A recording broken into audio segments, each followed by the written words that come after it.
One big team. One big team. One big team. Hello, you. Welcome to episode 71 of Riot Act, the alternative music podcast, with me, Stephen Hill, Esquire Jr., and him, Renfrey Deadman Senior, Esquire Jr. Oh, I certainly hope I'm not a senior. I don't know about Senior that. Esquire Jr. But how does that work? I don't know. I don't understand family stuff. I don't understand families. I often don't understand families either. But we've all got them, haven't we? Hey, they're like arseholes, aren't they, family? No one wants to meet yours. Yeah, Merry Christmas. It's getting there, isn't it? It is, yes. We want to say Merry Christmas. This is the start of the excitement of Christmas, the Christmas period, I think, which is like, you know, the time where we do a bunch of stuff. So on the show this week is the first thing we're going to be doing, which is our albums of the year 2019, part one. From numbers 20 to 11, me and Renfrew were discussing our favourite records in those numbers. Because we're in descending chronological order. Insane. Right? Yeah, it is. Yeah, sure. Because we're insanely extensive about this kind of thing. Yeah, so it's a two-parter. If you're watching on YouTube, got my Christmas tree up. It's very quaint. Thanks, mate. I like that. Emily, my girlfriend, described it as the gaudiest Christmas tree she's ever seen. Wow. Now, I think that's fairly subdued and demure compared to, mate, you should have seen the fucking Christmas trees my mum used to put up in the 80s. Oh, yeah? Wow. Yeah. Every single colour of the rainbow, as God and a good society intended it. Like a pride Christmas tree?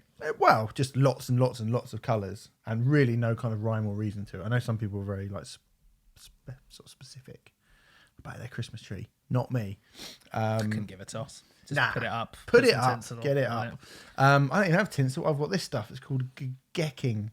Gecking? Are you sure it's called gecking? I'm not sure. I've forgotten what it's called. I'm not sure it's not what it's called. Anyway, my Christmas tree's up. If you're on the YouTube channel, I'm sure Bonjour will pop up at some point as well. So go over to our YouTube page. Cheers to our friends at Musicism, musicism.net. 50% off in the code. They do things. They're good friends of ours. Just listen to last week's podcast and I'll do it properly. I can't be fight this week. We've got a very lot of show to get through. So we're doing albums of the year 20 to 11 this week, albums 10 to 1 next week. The week after that we had a spare week, so we're going to do something we've never done before, aren't we, Renfrew? Yeah, we are. We are going to do a lovely Q&A because we don't really do that on here, do we? A lot of other music podcasts and YouTube channels allow you to ask some questions, and we don't to ask the talent questions. Yeah, and we don't really do that, so we're going to do that, and then because we're obnoxious shit. That's right, correct. And then the week after that, something will be going out, which is actually getting recorded a week from 3 days. 3 days. Well, a week from when we were from now. Yeah, but they don't need to know that today. Yes, in 3 days' time. So the 9th of December. Monday, the 9th of December, we are having the Riot Act Big Fat Alternative Quiz of the Year 2. Now, tickets are still available. Tickets are still available. So we'd love everybody to come down and have a lovely time with us. You can go to riotactpodcast.com/Christmas to get your tickets for the event. I have booked a theatre which I'm realising is too big, but that's fine. Come down and it'll be amazing because there'll be, can we promise free mince pies? Oh, absolutely. There's going to be mince pies. Excellent. Yes, and we can do that. It's going to be great. We have booked guests. In fact, you should probably know who the guests are by this point, but I don't know. Should I say them or should I? Well, we will have go on our Twitter page and we will have drip fed who the guests are. That's exactly the terminology I used. And that is in the future as I sit here now, but in the past as you listen to it. Yeah. It's hard, isn't it? We should just get it live. We should just do this live, I reckon. Just put it out live from now on. Hey, the Big Fat Quiz of the Year 2, alternative, will be live for the people who attend. So come down and it'll be fucking ace for you people because it will be live and you won't have any of this time travel nonsense. I hate the media. Rubbish, innit? I mean, things were simple when you just threw rocks and that was it. I remember throwing rocks, yeah. You just walked around and kicked things around. Yeah. It's quite vague what I'm sort of trying to remember here, but yeah, I've got a lot on my mind at the moment. Oh, boy. Right, before we kick off into the albums of the year, I went to see A the other day and you went to see Cult of Luna on the same night. Who made the correct choice, I wonder? Shall we find out? Yeah. It was me. Come on. It was me. You haven't even heard what I've had to say yet. Don't need to. Go on. Tell us. All right. Well, look, it was the bill of the year as far as I'm concerned. So it started with A.A. Williams. Yes, please. A in 68, I think. Can't really top that, can you? Sure. Well, A.A. Williams covered How I Said Buildings in full. So, Yeah. No. They're going to be doing that next, I think, because they did A versus Monkey Kong. They've done Hi-Fi Serious already. Yeah, not the best album. Nah. Definitely not. Not even the second. It's not even the second best A album. The first two are the best two. We all know where you come for a controversial opinion, and it's Not controversial. That is not controversial. Anyone who knows anything about A knows that A versus Monkey Kong is the best A album, and How I Said Buildings is the second best album.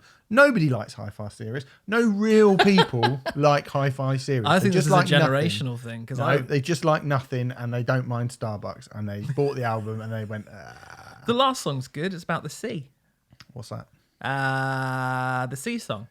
Don't know. Anyway, since I've jumped in, 68 were great, and you sort of insinuated last week that people wouldn't get 68. Well, I thought fucking loved them. Oh, good. I was under the impression that A's crowd wouldn't get 68 at all. Yeah, that's because you're thinking of A's crowd as the A's Hi-Fi Serious crowd, whereas this is A versus Monkey Kong crowd, who are into all kinds of things. Rival schools supported A back in the day. Yeah. They've had loads of great support bands over the years. All right. Look, I don't want to do a disservice to A. I do actually think they're really good. I saw them live with Hell is for Heroes and Vex Red a couple of years ago, and I really enjoyed it. Really so, good. 68 were brilliant. They made a hell of a lot of noise, and during the last song, one thing I thought was excellent. Like Josh is such a weird little band. They set up right next to each other, just drums and guitar, and the microphone basically right next to the bass drum, and Josh started taking the drum kit. We kind of recorded a little bit on his guitar, and this riff went over and over and over again, and then he dismantled the drum kit while the drummer just carried on playing, so it was just a snare, and then they just went bash, and that was it. I thought it was excellent. It's really, really good. That sounds right. Yeah. They've been shaky in the past. Yeah, I've seen them. They've not been great, but they were very good the other day. That's good. Because if I'm totally honest, I adore that band. Go to our we don't have time for this. We definitely don't have time for this. All right. Go on. Hey, remember, A were really, really good. They played A versus Monkey Kong in full, which is the best album. It does dip a little bit towards the end, but they still look exactly the same as they did 20 years ago. It's quite incredible. And then they came back on, they did a greatest hit set. I bet Dan P. Carter looks different. Dan P. Carter wasn't in the band, isn't in the band anymore. That was the joke. Right, okay, yeah. Dan P. Carter does it different. And he doesn't look like Dougie from McFly anymore. He's an annoying prick and was in them for a bit. Now he's just got a normal bass player, just a bass player, not some fucking cock. And they sound and look exactly the same. And those songs are kind of so weird that they're kind of oddly timeless. And then they came on, did Forgone Nothing, Starbucks, Something's Going On. Really, really good. Just an incredibly fun night. Didn't do the sea song though. Nope. That's a shame. So I thought they were excellent. Could Cult of Luna top that, Renfrey? Yes. Could they top I Love Lake Tahoe? Yes. A.A. Williams started, and I mean, this is like the 8th time I've seen her this year, I think. In fact, I've only started seeing her this year, so yeah, it's ridiculous. I'm basically becoming her mascot, and she was wonderful as usual. I find that she gets better and better every time I see her live. Particularly, I get more and more excited for the material which is not yet out, which I feel like I kind of know now, having gone to see her tons and tons of times. But she got a really good response and a really decent crowd who were quiet and respectful, which is nice, because that's not always the case with that kind of thing. Brutus just kind of showed why they are one of the best new bands of this year, I think, once again. Just started with War. Still think that's my favourite song of the year. And we are towards the end of the year now, so I can say that quite comfortably now. And I just absolutely love it. And yeah, I mean, I've seen Brutus a lot again this year, so they didn't do much different from what I've already seen a lot. But it's never a chore to see that band. They're just fucking brilliant as usual. Cult of Luna were just hypnotically wonderful. I mean, usual kind of Cult of Luna thing where they're surrounded in smoke and you can't see them at all. But somehow just I found them mesmerizing. The way that album doesn't feel like it's a whole disc, it's like 79 minutes long or whatever. They're just as mesmerizing live. Yeah. They did loads of the stuff from the new album, including The Silent Man and Nightwalkers and Lights on the Hill, the really long one in the middle, is about 15 minutes long, and The Fall, plus a couple from Vertical, and then I think it was one more from Somewhere Along the Highway. So it was very new album centric. But that wasn't a problem at all for me. I really, really adore that new record, as we will be discussing next week. So yeah, they were mesmerically brilliant. Have you seen Cult Luna much? Yeah, I've seen them a bunch of times. Not as much fun as they, but very good nonetheless. I mean, a different type of fun. Different type of fun, of course. Yeah, but I love them. We should mention super quickly that a special on Cult of Luna. I sat down with Johannes Persson, the lead singer and guitarist of Cult of Luna, and that has gone up on the old. I was going to say YouTube's. It hasn't gone up on YouTube. Just gone up. It's gone up in the ether, and you can listen to that now. So check that out as a special. Nice, good. All right. Well, let's talk about the best things of this year, the best music of 2019. Oh, I was going to say I've only done the best music. I haven't done the best things. Well, it's music and Del Boy falling through the bar. That's basically covers everything. Is that really as good as people say it is? Not really. No, it's fine. It's fine. It's about as good as that. Cannabis, not Cannabis Calls, the Cattle Decapitation album. All right. Well, Renfrey, before we kick off, 2019 as a year, how would you surmise it? How would you sum it up? Has it been a good year for music?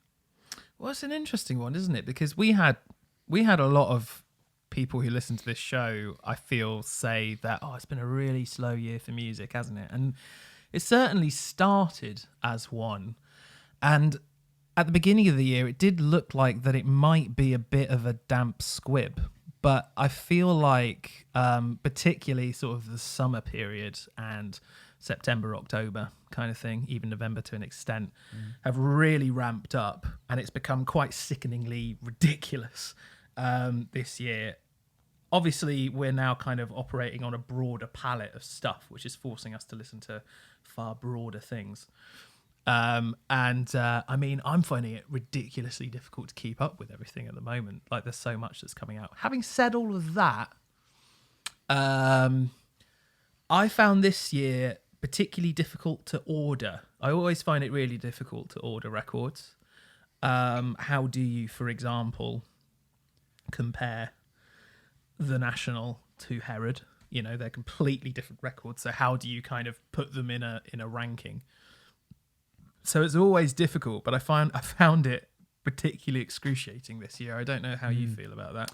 Yeah, I think this has ended up out of nowhere being a really, really great year for music. I think it's actually, when I look at some of the stuff which hasn't made my 20. I was going to say, I have a bubbling under list. Do you have a bubbling under list? I've got a lot of records that have not made my top 20 that I think in most years probably would. Same. Do you want to run through those now? They kind of feel like spoilers a bit at this point. Do you not think? Yeah. Because if people know that they're not going to be in there, they probably will be able to work out, if they listen to the show a lot, what will be in there. So I actually think that's annoyingly true. Maybe before we get to our number one pick, we can go honourable mentions. Hey, it's not a bad idea. The best time to do it. So we'll do that next week. I think it's been a really, really strong year. Again, I didn't think it was for at least the first 4 months of the year. I was really like, this is going to be a bit of a non-event when it comes to picking albums of the year. And it's actually ended up being really strong to the point where there are records that I said, I can guarantee you this will be, like I said, in kind of March, April time, this will be in my top 20 albums of the year, or top 10 albums of the year. I think I even said for some of them that haven't made it in at all. Weren't even close to make it in as well. There's quite a few of those. I do remember we did the Periphery record quite early on, and we haven't seen each other's lists, so we don't know. But I remember saying that this Periphery might make my top 20. You know, it's a good record. It's a very good record, and wasn't even close, really. So I don't think you can say it's been a bad year, but I will say that I don't think there's been many like releases where you go, oh my god, that's outstanding. See, I might have agreed with you up until maybe a couple of months ago. In fact, I think the thing I've struggled with the most this year, normally you get to kind of 15, 16 and you go, oh, well, is that better than, because I'm not really in love with this record. And I think I had a similar thing in 2016 when Disassociation by the Dillinger Escape Plan, All Our Gods Have Abandoned Us by Architects, Oathbreakers Rare, Statue by Black Peaks, and Stage 4 by Touche Amore all came out that year. And all of them, I was like, I just fucking love all of these records. I love them so much. And they were just swapping in and out of being my favourite all year. And when I sat down to go, what is number one to sort of not one, 1 to 4, 1 to 4, 5 usually kind of take care of themselves. I think sort of quite easily. Most years, I would say kind of 95% of the time, what your kind of number one's going to be, and then you sort of think, well, that would probably be 2 or 3, that part comes together fairly quickly. I have found ordering that top 5 really, really difficult this year. Interesting. Really, really difficult. I've actually found the sort of going down a little bit lower has actually been a little bit more easier. What I will say as well is when you consider, I think the kind of the breadth of what the show has taken on this year. I think when we first started, we were just still really covering similar stuff to Metal Hammer and Kerrang. Really, yeah. And trying to chuck the odd sort of classic artist in with it, from outside of it, the Paul Wellers or Ian Browns or whatever, like Echo and the Bunnymen, sort of chucking them in a bit. There was a clear statement to go into a ever so slightly different direction earlier this year, wasn't there? A conversation between us, which some people may have noticed and may not have, I don't know. But And I think, we've been, like personally speaking, I feel like it's been harder because there are more things that I like. I mean, I just said to you before we started, I do a top 20 for Metal Hammer. Yes. Only half of the records in my top 20 for Metal Hammer have made it into this top 20. And some of them have snuck in as well. So, it's definitely a different list. I think it's the most different, my list from Metal Hammer to whatever personal one I do. It's the most different it's ever been. Yes. So if you have seen my list in Metal Hammer, it's not the same. Is it out at all? I think it's out next week. Okay. In a few days. It might be out actually by the time this goes out. But yes, so what that sort of said to me is that traditional, we've said it quite a few times, the rock and metal world, the sort of the hard rock world has not had the best year, I don't think. And I stand by that, even though there's a bunch of stuff which is kind of Metal Hammer friendly in my list. I still think, some of it's sort of snuck in, and not all of it, much of it is as high as it would be on, in that other list. I've just had a super quick count of mine, and I have 11 that are the same. But actually, some of them are in slightly different order as well. So, because, well, I suppose we can say that we have to submit those Metal Hammer lists in October. Yeah, was it first week of October or last week of September? Maybe even this week. I think it was the middle of October. Mine went the 9th of October. Yeah. So there's stuff, there's stuff that hadn't even been released. Yeah. Which is now in my list, which I hadn't heard, which might, which may well have got into the Hammer list, but may or may not. But anyway, before we start, you want to give a shout out to a few EPs. I'm just going to say there's been some really good EPs out this year, but the 4 that stick out for me the most, Can't Swim, who we've spoken about a bunch of times as a band, and they released a very sort of unusual, much heavier EP this year. Excellent EP. Blood Command released a super short EP. I've been a massive fan of them for a long time. Return of the Arsonist. Yeah, and 2 kind of young British bands, one called Vulture and one called Creature, who both released really, really cool. If you just like aggy as fuck hardcore and sort of screamy, gallowsy, or Cancer Batsy, thick, riffy hardcore. Those 2 bands are really good, and they get it all done in kind of 10, 12 minutes, both of them. I have to confess, I still need to listen to those, which is irritating because I should be able to listen to them in 12 minutes or so. But it's been very busy. I'm really glad you said all those because those are some great picks, and I have 4 totally different ones. So the Foxjaw EP I thought this year was just fucking excellent. Do you know what? I forgot about that. What a dick. Hey, it happens. A Playground for Sad Adults. The title is the worst thing about it. But the actual EP itself is just fantastic and just shows a really promising new band from Bristol. Hooray, Bristol. And I believe, I hope I'm not giving anything away, but I believe they're doing a debut next year. Debut album, which is going to be super cool. Physics House Band. That I like that as well. Death Sequence EP was just like one of the best things they've done. I think it's just absolutely crazy, mad, proggy, infused, jazzy jams. Sewer, the No Show EP. We didn't do it that long ago. No, we didn't, did we? But I just think they have a really good sense of brilliant songwriting. But brilliant kind of classic songwriting, and the way that Anya and Christina play off of one another vocally. Like, there isn't really a lead vocalist, but they take on this dual vocal role, and it was that kind of PJ Harvey meets sort of a scuzzier, punkier kind of thing. It's just cool. It's really, really good. Yeah, it's good. Again, I imagine they'll have a debut full length next year. But then, I mean, for me, it's just, I said at the beginning of the year that nothing was going to beat it. It's that AA Williams EP. Well, I kind of left that to you actually because I knew you were going to say it. But yes, I think like if we're having one sort of communal number one best album, best EP for Riot Act for the year, I think AA Williams one. Yeah, I mean, I still listen to it regularly, not as regularly as when it first came out, but it still goes on almost once a week, I'd say. And I absolutely love it. There was a reissue of it quite recently, which has some extra tracks and like a cover of Jolene by Dolly Parton, which is cool. But as I say, you know, just from the live review that I did, the really exciting thing is her new stuff sounds even better. And I think it will be, you know, I think that album is going to be absolutely astronomical. Cool. When it comes out, so.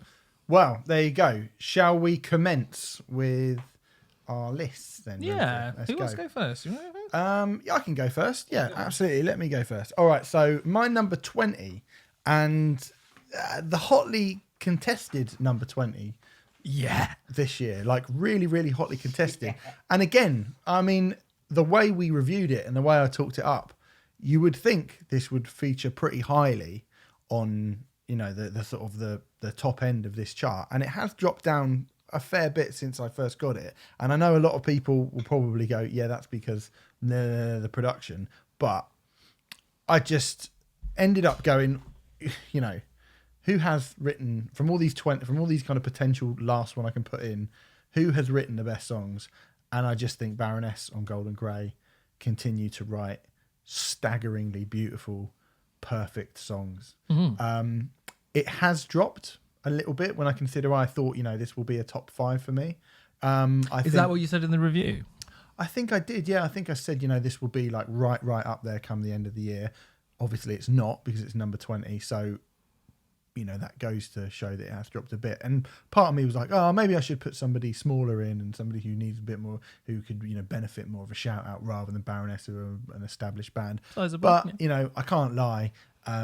I just think I've listened to this record more than I've listened to any of the other ones. And there are certain moments on this record. I mean, you know, Throw Me an Anchor and then into I Do Anything is, I fail to see how, you know, however you feel about the production or however you feel about Baroness as a band, I fail to see how you can't be moved by that. You know, when they get it right, and I think they get it right more often than they don't get it right. Like, to be really, really honest with you, I don't think it's as good as Purple, and I don't think it's as good as Gold and Grey. Yellow and Green. I don't think it's as good as either of those last couple of albums. But I mean, I think both of those albums are absolutely spectacular. I think they should be considered modern classics. And I think this is a slight drop-off. So Baroness are still an absolutely phenomenal, brilliant, wonderfully unique band. And I loved a lot of the stylistic decisions that have been made on this record. I think they're really interesting. I think if they had to carry on, if they go even further down that road, I mean, one, they could be absolutely massive, and two, it could turn them into a completely different band. Because when you listen to Red, you can kind of tell that that it's the same band, but it doesn't really sound like the Baroness. It felt like Yellow and Green was a massive kind of a significant step away. Yeah, Blue was fairly different, but then Yellow and Green was what? And I feel like this is. I mean, Blue would be the one that I. Blue's probably the one that I go to the least. I reckon. I think I agree with you actually, but then Blue is. But it's really good. Great. It's really good. Yeah, but it was a kind of. It felt like a stepping stone onto Yellow and Green, which are absolutely which is an insanely amazing record. So if Golden Grey becomes a stepping point onto something even further on, then I think we'll have like a proper like legit album of the year contender. But as it is, Baroness still great, but we'll have to make do with number 20 in my list. One thing I will say about Baroness super quickly, I just think that, and I won't talk about it too much because I will be talking about them later, is because I think all of their albums would get a shout amongst some of their fan base to be their favourite Baroness record. So, I mean, yours Purple? Is that right? Yeah, I think it is. Although I did listen to Yellow and Green as a kind of comparative point. I put Golden Grey on about 2 months ago. Right. And I was like, because we don't have enough time to listen to stuff that we want to listen to that much. No. So I put it on, and then I put Yellow and Green and then Purple on straight after it. And I was like, when Yellow and Green went on, I was like, fucking hell. Like, no offense to this record, but that is like some fucking record. Yeah, Yellow and Green is the one for me. But I think you will find people who say Red's the best. I think you will find people who say Blue's the best. Purple, definitely. Yellow and Green. And I imagine people will say that Golden Grey is the best. There will be some, I would have thought. Yeah, maybe. Yes, very, very interesting album. Yeah. So for my number 20, it was kind of difficult, but at the same time, I knew I just had to give this album a shout out because even if you don't agree that it's the best album of the year, and I mean, I'm certainly not saying that because it's my number 20, I think undoubtedly it is the most ambitious album of the year, and I do love to highlight that kind of thing. Yeah. It's only Mr. Devin Townsend, isn't it, with Empath? Ah, right, okay. So this is a really interesting one because I think when we came to review Empath, I'd had it a couple of months. I don't think you'd had it quite as long as I had. No. But it was definitely, even after having it for a couple of months, it was like, how the fuck am I supposed to go in on this? Yeah. Because there is so much going on that record. It's so vast. I think I said back in March or April, whenever we reviewed it, it sounds like everything Devin Townsend's ever done, and yet nothing like he's ever done all at the same time, which I still stand by. Like, it sounds like a sort of culmination of his career, and yet him going into totally different new territories, whether it be a sort of Sondheim-esque musical theatre direction with Y, or he's done long songs in the past, but there was that 23-minute suite that basically finishes the record. Song, yeah, just absolutely bonkers. I have to say, like, if I'm being totally honest, having had it now for about 11 months, as I'm talking now, I do think it's flawed, and I do think that it's mainly in the second half where it's flawed, and I think it's some of the more experimental elements. For example, Singularity, the 23-minute song, I don't think holds your attention for 23 minutes, if I'm totally honest. But I just admire the fact that he's willing to go to those places, and he's gone so far, and he's pushed it so far, and he's playing with an orchestra. I mean, that's the thing. All the orchestration that's in it, that becomes like quite a small thing on this record. It's so vast and it's so big. And I'd also say when this album does get it right, mainly the first half, I think the first 6 songs are pretty flawless, really. Spirits Will Collide is just a song which will just always stay in like my best of Devin Townsend, songs. And it's just that classic thing that he does of being kind of a word that I rarely use when I'm talking about stuff I like, cheesy. He's talking about love and like let love into your heart and stuff like this, but he just does it in a way that makes me tear up. And, you know, other artists who would talk in that way and in that manner can't do that. And I don't know what it is about Devin Townsend that bypasses my cheese barrier, but oh dear, but he does, you know, he does. And that's a really, really good example of it. And then you have a song like Genesis, which is just like, let's just throw everything, every kitchen sink into the pan and stuff like this. I just think it's an enormously ambitious album, which I thought, to be honest with you, might have been forgotten about a little bit from people, partly because it came out really, really, really early, but also because I think it's such a monumental task to review it. Yeah. It's probably... We've reviewed some really fucking hard records, but that was really hard, wasn't it? I mean, we put it out as like a special. Yeah. For a couple of reasons, really. But one of the reasons was we're going to need quite a lot of time with this because there's just so much going on it. And it really is a fascinating record. I don't think it's wonderful throughout. I don't even think it's his best record. I don't think it's probably not even close to his best record, but it's so vast and so experimental and so interesting. And when I bemoan metal artists not experimenting and not trying new things, Devin Townsend is one of the artists who is in my head. Absolutely bucks the trend of that, doesn't he? Yeah. Cool. All right. Well, there you go. Devin Townsend, you're number 20. We're off and running, Renfrey. My number 19. You picked it quite perfectly because it couldn't be much more different. Now, there's a lot of things that I will say throughout this show and probably next week as well, where I go, you know, I may not listen to that record this much, but I'm just so in awe with the extravagant beauty of it, or the, like you say, the kind of, I really admire the places that they try and go to. But sometimes I just have to be honest and go, look, this is my favourite albums of the year, and sometimes just pure rock and roll, no frills, shit-kicking riffs and melodies sound absolutely glorious to me. And it's been a fucking great year for that type of music. And it really sort of kicked off as a great year for that type of music, I think, with this record. And I'm fucking so glad that I chose it. I'm not so glad. Oh, well done for getting. I'm so glad they got in. I put them in there. The Wild Arts, Renaissance Men. Great show. Yeah. I've always just loved the Wild Hearts. I think Ginger is a phenomenal songwriter. And, you know, he's someone who has worked with Devin Townsend.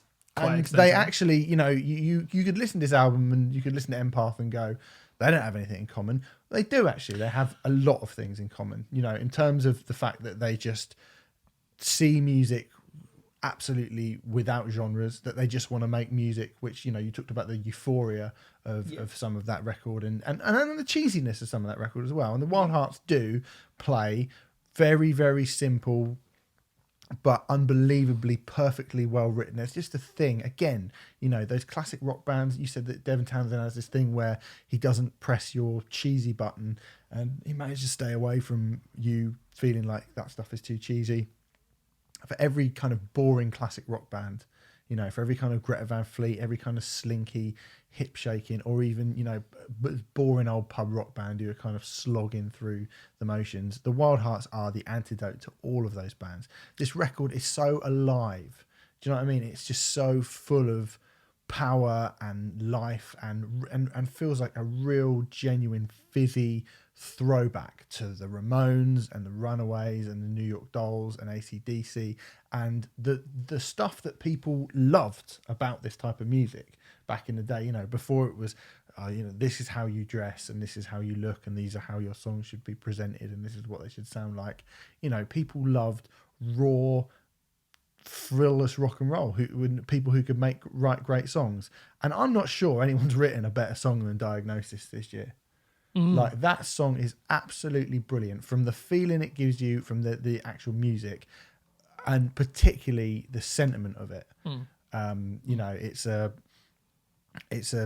song that says, you are not defined by your mental illness, you are not defined by your depression, you are more than just a statistic in the register of, you know, the a health service, you are a human being. Like, never forget that you're a fucking human being. Something I that Ginger knows a lot about. Yeah, as well. something Ginger knows a lot about, and like the passion in it is remarkable. I love this record. You know, I'd say I love most of it.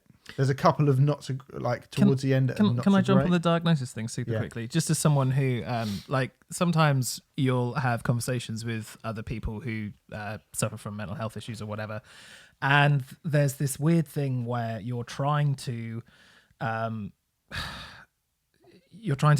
with one another, and you're trying to be like, I know what it's like and I can understand how you feel, but then sometimes that just makes you feel even more like another statistic, like, or what everyone who has this thing goes through, that's that thing.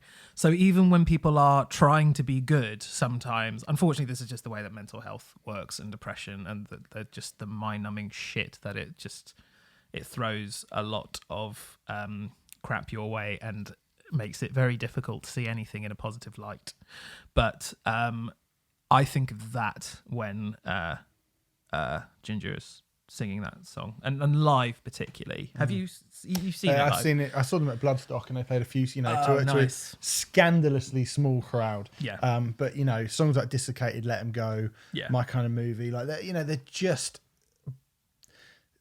just like somebody popping the cork on a big fucking bottle of beer on the football terraces and shaking it all over the place, and people just like, you know, it's simple music, but it's so expertly, perfectly written and performed. This album's amazing. I think it's so great. It's difficult to put into words what makes Ginger better than the other classic rock sort of throwbacks, isn't it? But yeah, sort of. Well, I don't know. I mean, I think it's quite simply just better songs. The better songs are delivered with. People aren't stupid. People can see honesty and integrity, and you know, there's nothing false about the Wild Hearts. There's no pretense about the Wild Hearts. The Wild Hearts are what they are, and there are a lot of bands that do that and can't write good songs, and there are a lot of bands who write all right songs, but it's all about, like, you know, it's a stylized thing. You know, I like that first Darkness album. Obviously, like, the Darkness is great, but people didn't like them because they felt like it was all a bit not manufactured, but they felt like it was all a bit staged, and it lacked a sort of gritty realism, which I don't think you could ever accuse the Wild Hearts of doing. And that's not a slight on the Darkness at all, who are great, but I think that turned out to be fairly unfounded as well. Yeah, anyway, with the Darkness, but the Wild Hearts really are, you know, a proper just fucking rock band. Yeah, agreed. Great band. Great record. Good shout. Okay, my number 19, something totally different once again. And something which, again, a lot of people might have forgotten about. The Pirate Ship Quintet, Emitter. So this is is it 6-piece, Bristol-based, expansive kind of post-rock. It's my first post-rock entry. Yeah. I think you do need to put this into the broadly neoclassical sort of stylings as well. I remember bringing it in and being really nervous about bringing it to you, and then being very pleasantly surprised that you were really into it. Yeah, it's good.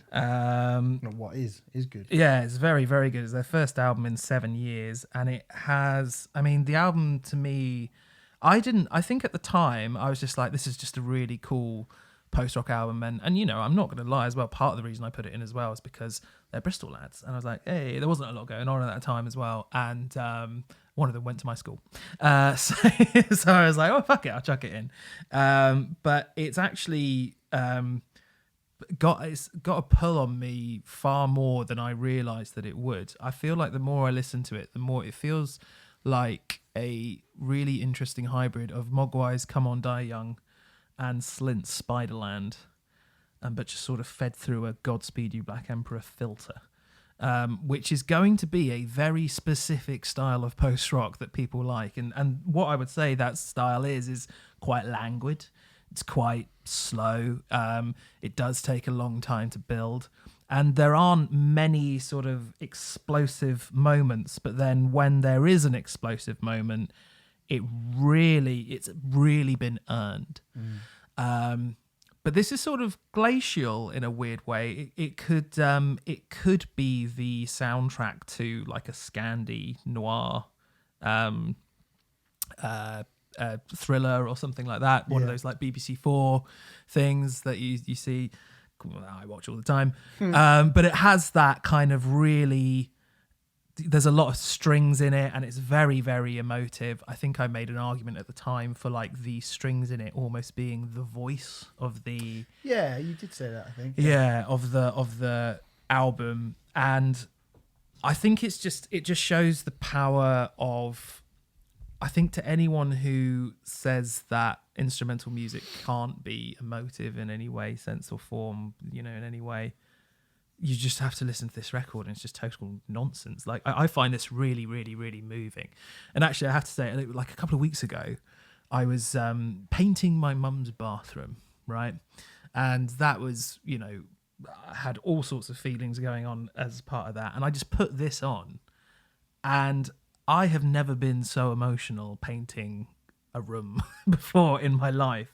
It really just got to me. It really hit me how much, and this album has stayed with me the whole year. I go back to it. It's not like the kind of record that I listen to. I won't listen to it like 7 days on the trot kind of thing, but I will go back to it weekly. There's just something about it that just pulls me in, and I find it really, really cathartically emotional and really very, very, very beautiful.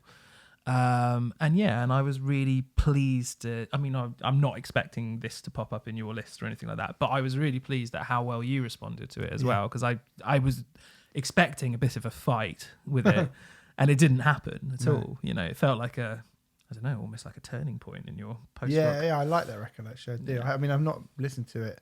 I think I've listened to it a couple of times since actually, but not much. But it is the sort of record that, there are days where, if I go to bed really late, I like to put something on which I feel like I don't need to sing along to, or I won't tap my foot along to, or I can just sort of allow to wash over me, but that will hold my attention. Do you know what I mean? So I don't really want to fall asleep to it. Yes. Because there are records you can put on, you go, I can fall asleep to that. Like Alice in Chains, if I'm feeling ill in bed and I just want to go to sleep, I put on like Alice in Chains Unplugged, and I just feel like even that's kind of darkly soothing. Do you know what I mean? Whereas this isn't really that. It's still kind of, it still takes you, it still kind of holds your attention, but it doesn't really ask much more of you than to have your attention. And I think, that's probably something that I've come to understand more about instrumental music as we've done this podcast, that actually, trying to find hooks and trying to, just you find a different discipline of listening to stuff. And it's not always, one thing that you said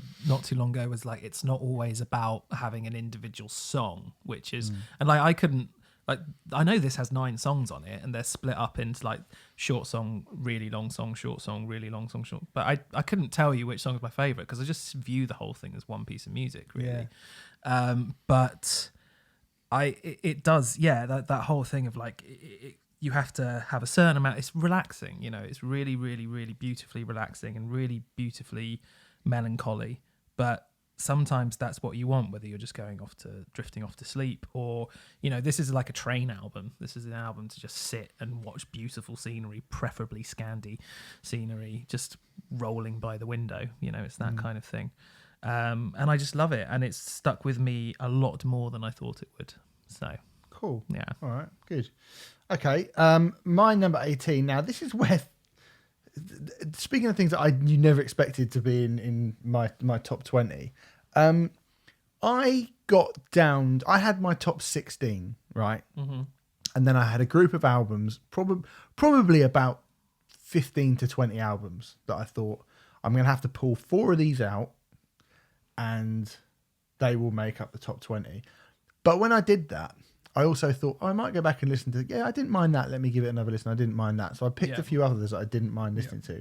And one of those records has ended up being my number 18, which I didn't expect it to, but it's just been, again, a record that has completely stayed with me all year. And again, I totally unlike the record we were just talking about. It's not a challenging record.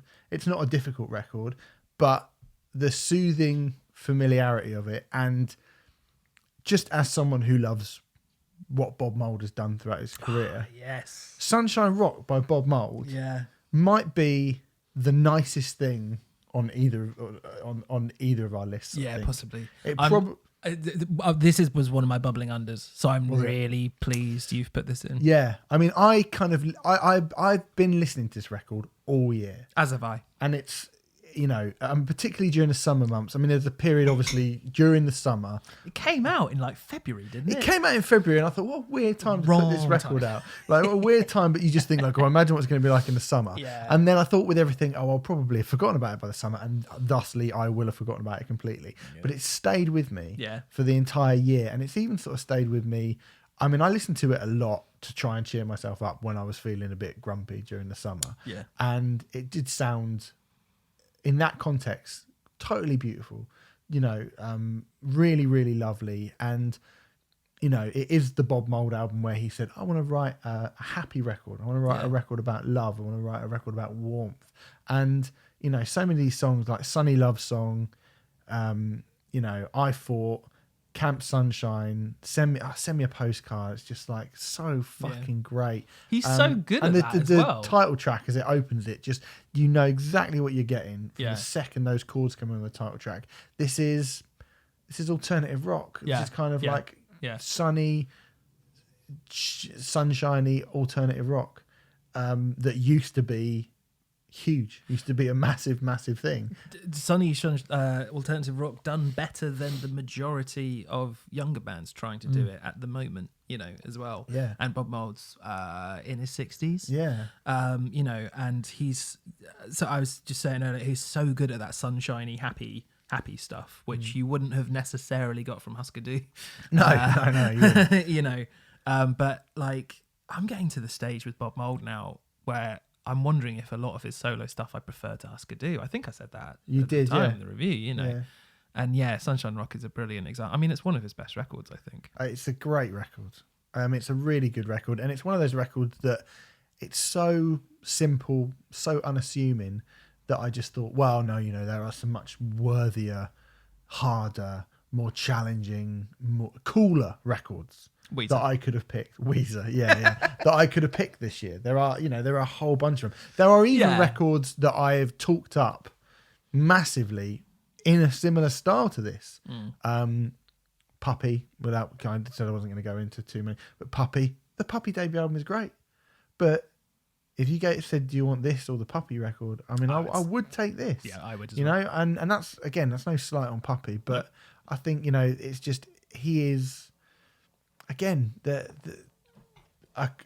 you don't have to be young and exciting to write music like this. You can be 60 and you can find the thing that makes these songs glow. And it's such a great record. I just, I could have picked something much like weirder and cooler, but I've got to be honest.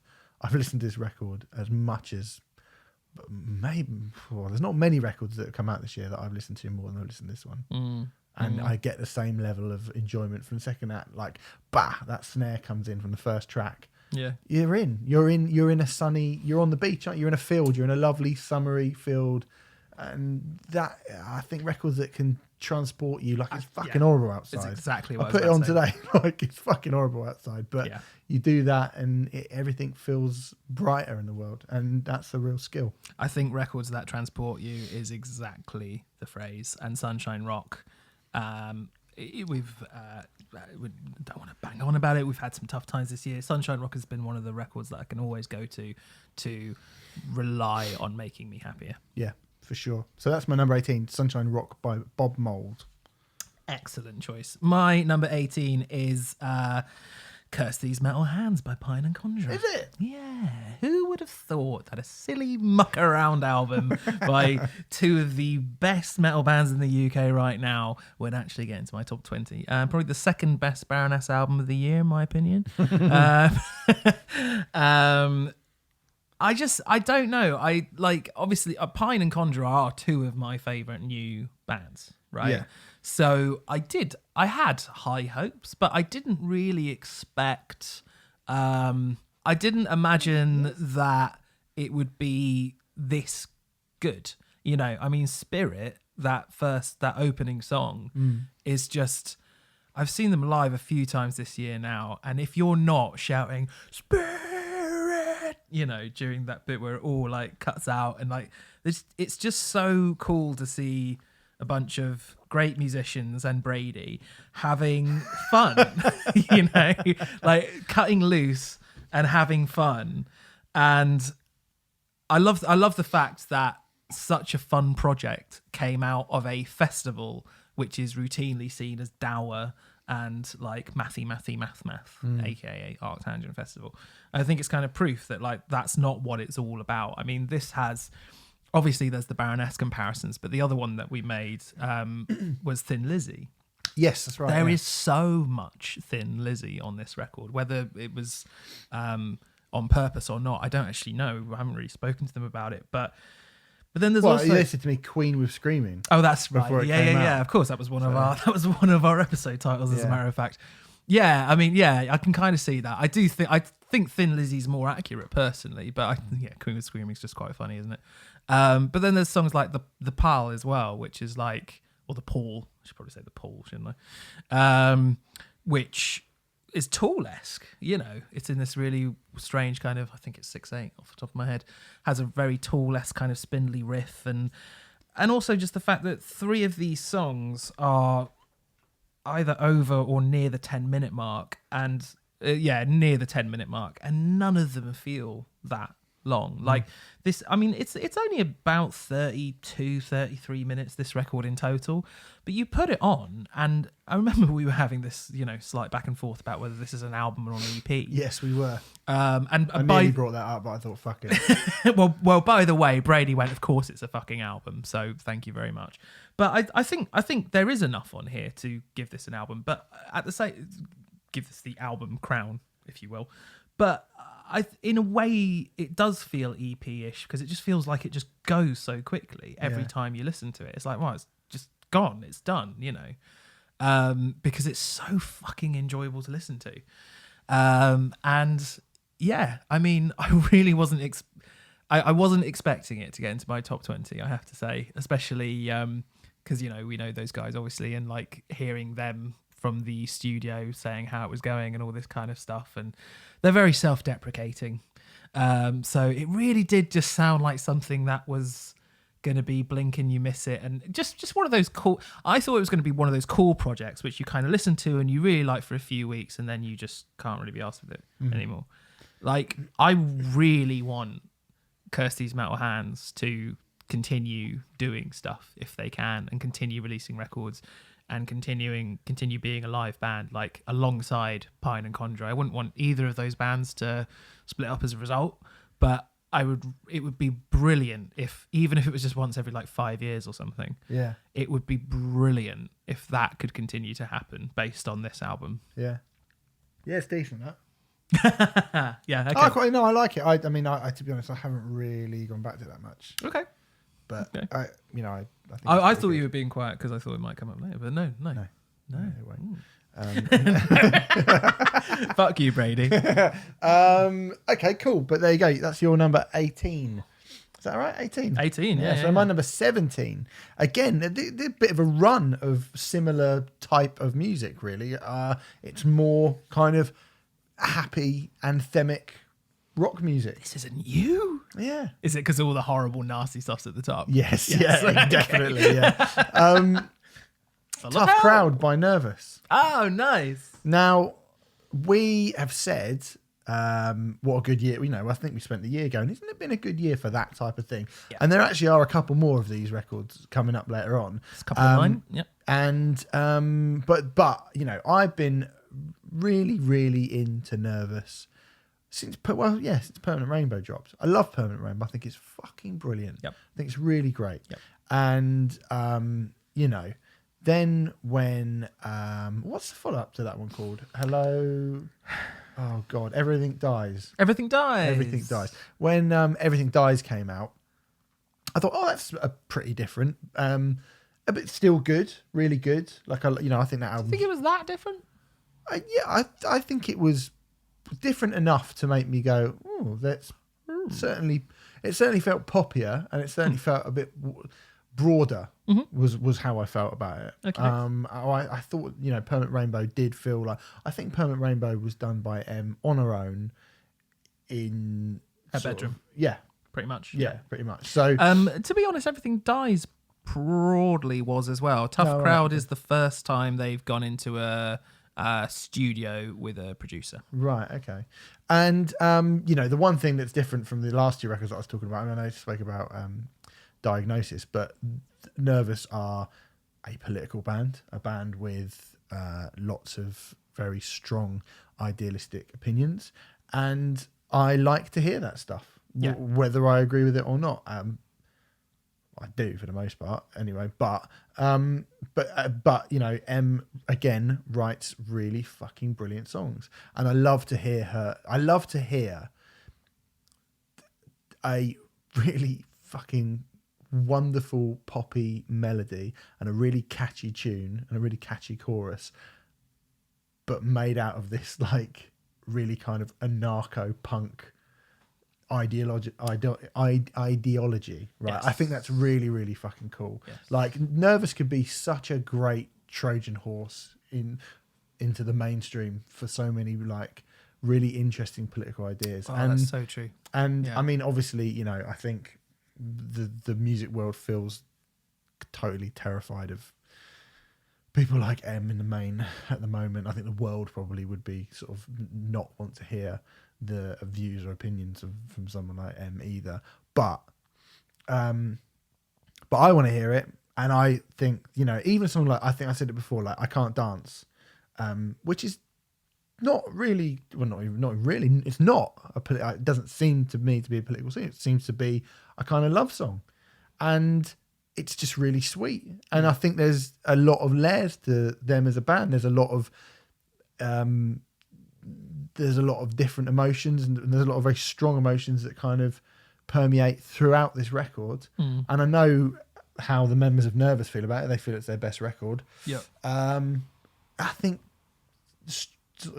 it probably is. Yeah, it probably is. And having had it for a bit longer now, because I still was like, oh wow, the thing is like Permanent Rainbow is just like such a great artistic statement. I still, so is this, and those songs are amazing, and it's kind of different, but not different enough to the point where I want them to go back to, just play in your bedroom and be very, kind of that kind of isolated thing. And I think this record is 10 really, really catchy, brilliant pop songs with some fucking some amazing acerbic rhetoric. Yeah, perfect. Yeah.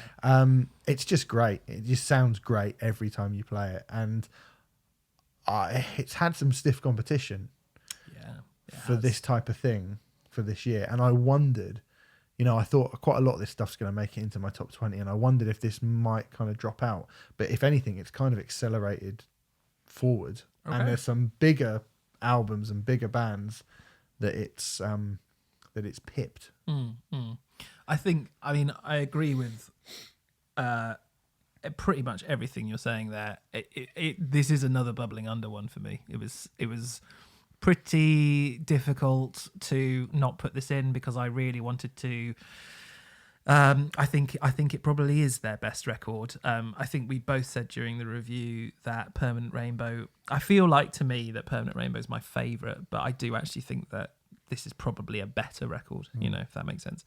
And I do definitely feel like I'd be more than happy for them to continue in this kind of direction. Not that I don't think it's miles different from Permanent Rainbow, but there is a I think it is broader and maybe even ever so slightly poppier, but it feels like, I think Everything Dies was a really, really, really good follow-up to Permanent Rainbow, but it feels like they really hit it with Tough Crowd. I definitely think that Tough Crowd is a stronger record than Everything Dies.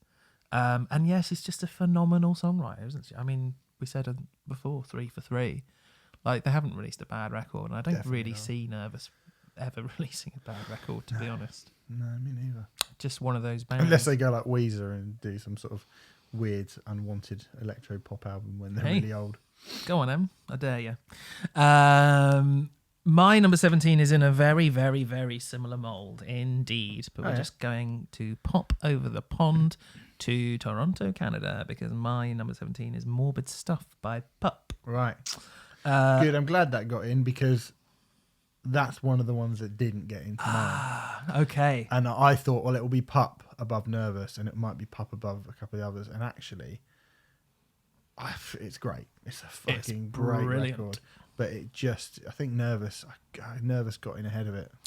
I would certainly say I think this album got in due to me seeing them live 2 weeks ago. Yep. That was definitely a massive help. Because I hadn't, despite loving it, we've just been so busy, September, October, November. Yeah. Haven't really had an opportunity to listen to it all that much. And returning from that Electric Ballroom gig, I put it on immediately.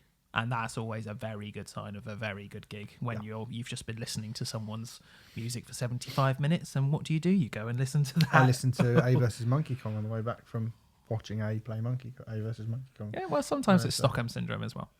But it's a perfectly fine album.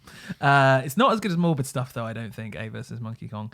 And controversial opinion. That's mental. Again, that whole thing that you were saying with Nervous, actually, about how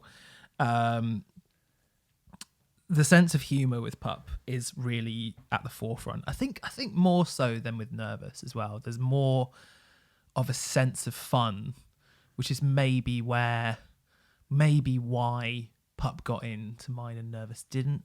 I don't know. But there's just this kind of anarchic playfulness, but at the same time it's wrapped up in these really, really poppy hooks. But the stuff that they are singing about on this record, it's called Morbid Stuff for a reason. It's a really, really dark album. And we talked about, the thing that I think everyone always references when you're talking about poppy melodies with dark stuff is early Weezer stuff. But I think this achieves it as well, some of the stuff that's being talked about. Again, I remember talking about this in the review, but just like that album cover sums it up for me, because you glance at it and it just looks like a lovely party scene, and then you look a bit closer and the kids who are playing musical chairs have knives in their hands. And that's exactly what this record is to me. It's like if you glance at it, it's just a really nice, fun record. If you just have it in the background, it's just fun and cool. But if you actually dive into it and get into it a little bit deeper, you get far deeper resonances and far deeper kind of meanings from it. Some of which are really acerbic and horrible. Like, there's some horrible fucking shit on this record. Yeah. But I love that. I think it's just brilliantly, brilliantly done. And the fact that when I saw them at the Ballroom a couple of weeks ago, pretty much all of my highlights were songs from this record, and they all sounded like they had been in the set for years and years and years. I do think it's Pup's record. Pup's best record, not just Pup's record. I think I would go as far as to say that I think Pup have got better with every record. I think. I agree. I do agree, actually. This is why it's kind of weird that, because the last one did get into my top 20 albums of the year and this one hasn't. But then I do think this is comfortably a better record. It's a broader church though now, isn't it? Yeah. I feel like every album they release is just incrementally better. I don't. It's not like, it's miles and miles and miles better. They've all been brilliant. Once again, same with. I've never even thought about Nervous and Pup being really similar. I suppose I have. Well, yeah, they kind of are, aren't they? Well, actually, Nervous supported Pup on that first Electric Ballroom day. I couldn't make the first one, unfortunately, but I was at the second one. I just think they continue to get better. And on a third album, that's really exciting, because if you look back to the sort of classic sort of Weezers, that's quite rare. Yeah. As much as I adore the Green album, I think it's brilliant. I can't say it's better than Maladroit's good as well, isn't it? Maladroit's fucking brilliant, yeah. But I can't say that either Green or Maladroit's better than Blue or Pinkerton. No. It's a madness. All right, good. Well, that's Morbid Stuff by Pup. That was your number 17. Yep.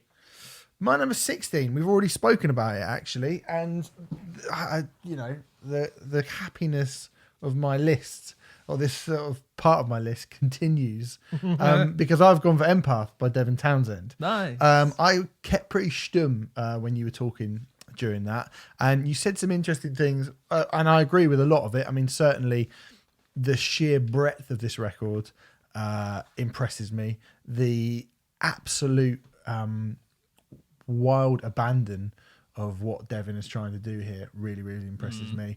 I think one of the things that impresses me the most is the fact that you get albums like Ocean Machine or Epic Loud, and then you get Strapping Young Lad, and he's kind of always kept those things fairly at arm's length from each other. Yeah. And on this album, there's no, do you know what I mean? There's no like heed paid to, oh, well, I can't do that because I'm sort of trying to do this. It's all in there. Like you say, every single kitchen sink has been thrown in. One thing I wanted to add or kind of to retort to your it's patchy or there are bits on it that don't work. I watched, and I kind of agree with you to a point as well, I watched a documentary about Monty Python recently. Interesting. And they were talking about Monty Python's The Meaning of Life. Yes. Right. Now, Monty Python's The Meaning of Life is always sort of considered post Monty Python the Holy Grail, and particularly Life of Brian, are sort of seen as quite a significant dip. Yes, it is a series of sketches and, well, actually, patchy is the word, isn't Patchy it? is how the word. people would describe Meaning of Life. There's some very, very odd... It opens with a really odd... I think Terry Gilliam one, which is where they're going through some buildings. The what's it called? Bizarre. Anyway, we don't have time to remember what it's called. But then there's also the is it Mr. Creosote? Mr. Creosote, Which is yeah, obviously considered a classic. Yeah, there's loads of. So, but one of the things that Terry Gilliam was being interviewed on it, and he said somebody came up to him and said it's your best film, and he was like, oh no, it's not. It's got some of our best stuff in it, but it's really, really patchy, and when it's bad, it's bad. And he was like, yeah, but the patchy, like weird, shitty bits just enhance how brilliant the other bits in. So you need that kind of seesaw.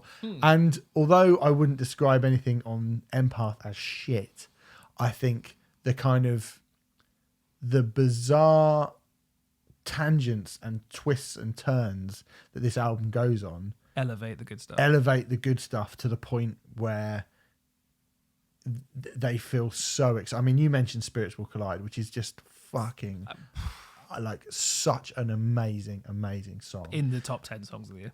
Yeah, it's so great. Brilliant. And you know, they're like Borderlands is over 11 minutes long. Yes, it doesn't need to be over 11 minutes long. No. I mean, that's even before we get into Singularity, which, you know, obviously is 23. I think Singularity is, I mean, I think maybe this is the difference between you and you. I wouldn't change anything about Singularity, even at 23 minutes, because the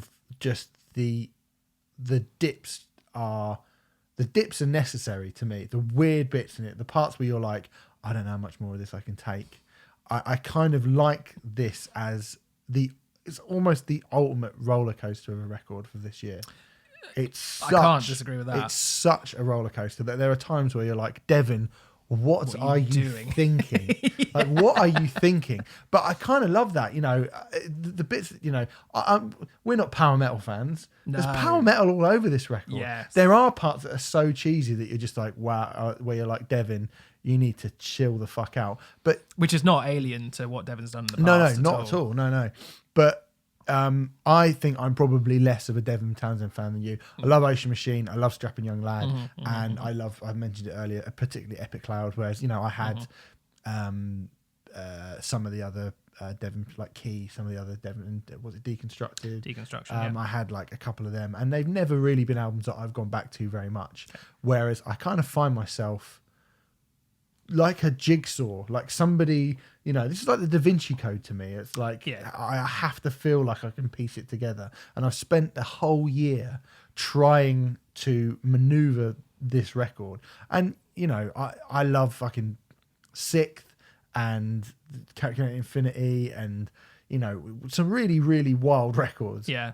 I'm not sure anything is wilder than this record. I never know where it knocks me for 6 every single time. It's also so much more diverse than a Sixth and a Dillinger. I totally understand that comparison. I think it's totally valid, but it's so much more diverse than those. It's got one of the Devon records you didn't mention was Ghost, which is the really sort of ambient kind of new agey one. I think he'd describe it himself as a new agey one. Brilliant record, I think. I love it, but there's those kind of bits in it as well, and bits and pieces and like Castaway and things like that. It's a phenomenal piece of work. I think just as a massive Devon fan, I feel he's done better records, but not necessarily more experimental ones. But it's so experimental and so bonkers. I was like, it definitely deserves a place. It has to be in there. Yeah. But, I mean, that's but the I don't thing. disagree with you. That's the thing. It's above some records that are pretty straightforward. Oh God, yeah. And I've put it in there and I listened to Bob Mould, Nervous, and the Wild Arts. I've definitely listened to more than I've listened to Devon Townsend this year. But when I put this record on, I just find it so hilariously over the top and bombastic and exciting every single time. And I'm not, as I said, if Devon Townsend was playing London before this record, I'd probably go, well, I see the supports are, I might go down if I'm not busy, but I wouldn't be like, oh yes, not like if Faith No More have just announced some dates and it's like, well, I'm going to that, like Pearl Jam, I'm going to see Pearl Jam. Whereas Devon, maybe not.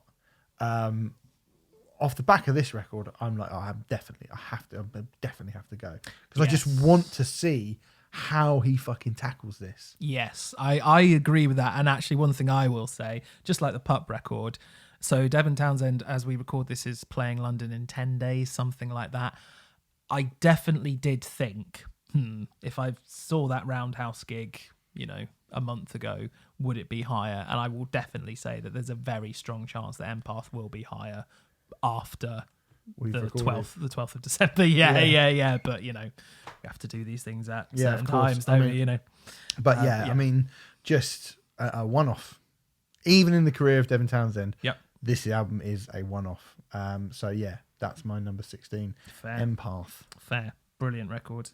My number 16 is one that, again, I thought people might have forgotten about. I had, and then I was like, oh God, I must go back and listen to that record, and realised that it was, we've been moaning about how it's not been a great year for metal, really. And I feel like maybe we'd forgotten this record, or maybe we hadn't, because it's actually, for the YouTubers, right in the middle of the vinyls on Steve's Radiator. It's Sombre Destin by Herod, the second album from the Swiss kind of... I think, just to nip in, I don't think we've forgotten about it, but I think lots of people either A, didn't know about it, or were unaware of it, or have forgotten about it. That may well be true as well. Unfortunately. I think, but I will confess that I hadn't listened to it for a really long time, and then, I don't know, 10 days ago or something like that, whilst compiling this list, I was like, I must listen to that Herod record again. And I'd forgotten how kind of almost perfect it is.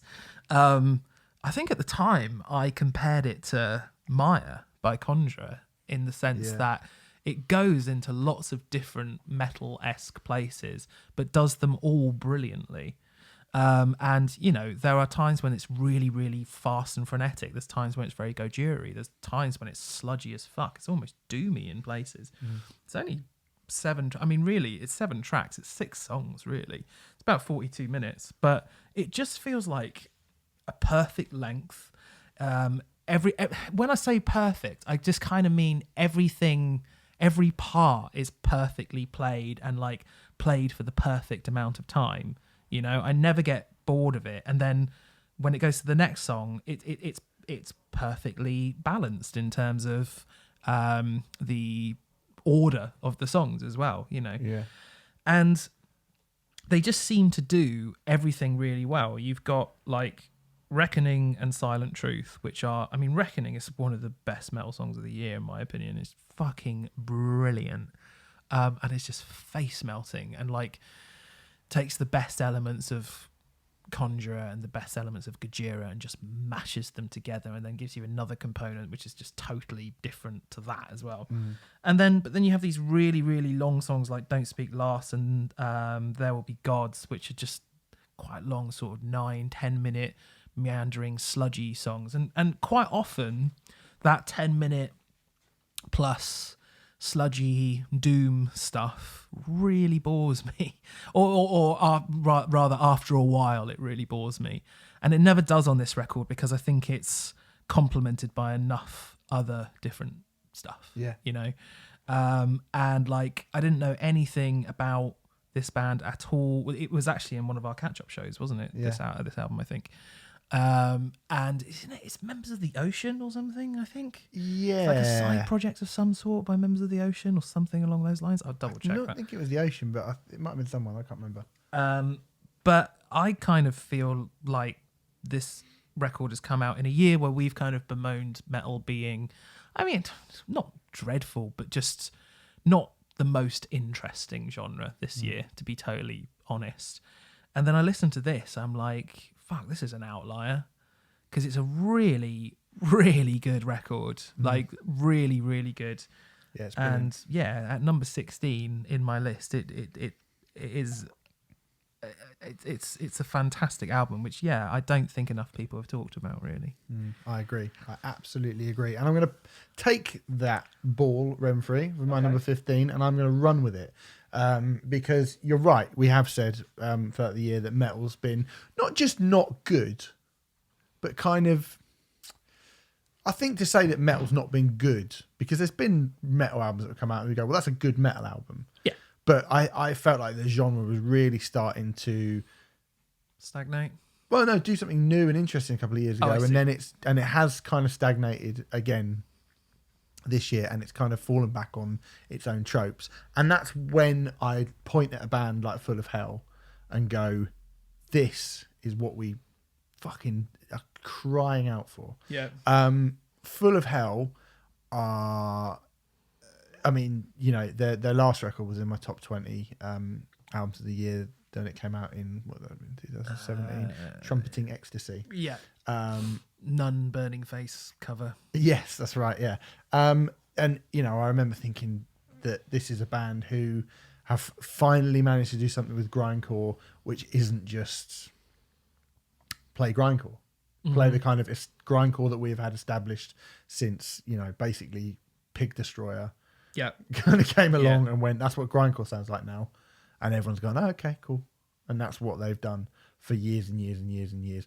And I think a lot of people point to Nails and go, well, Nails are the band who kind of changed. Well, actually, I think Full of Hell are a much more interesting band than Nails. I think they're a better band than Nails. I can't disagree. I certainly think they're a more experimental band, and I certainly think they're pushing things in a different direction, whereas Nails are just doing a very fucking good version of that grindcore thing. Yeah, me too. So yeah, just another and for another time, Full of Hell have come out and released a record which fucks with the sort of the preconceptions and the ideals of, you know, what it means to be a grindcore band. There's a nearly 7-minute long song on here. Yeah. Which is incredible. Yeah, which is amazing. They do long passages of noise. Yeah. They do, you know, they slow down for much longer amounts of time than most grindcore bands do.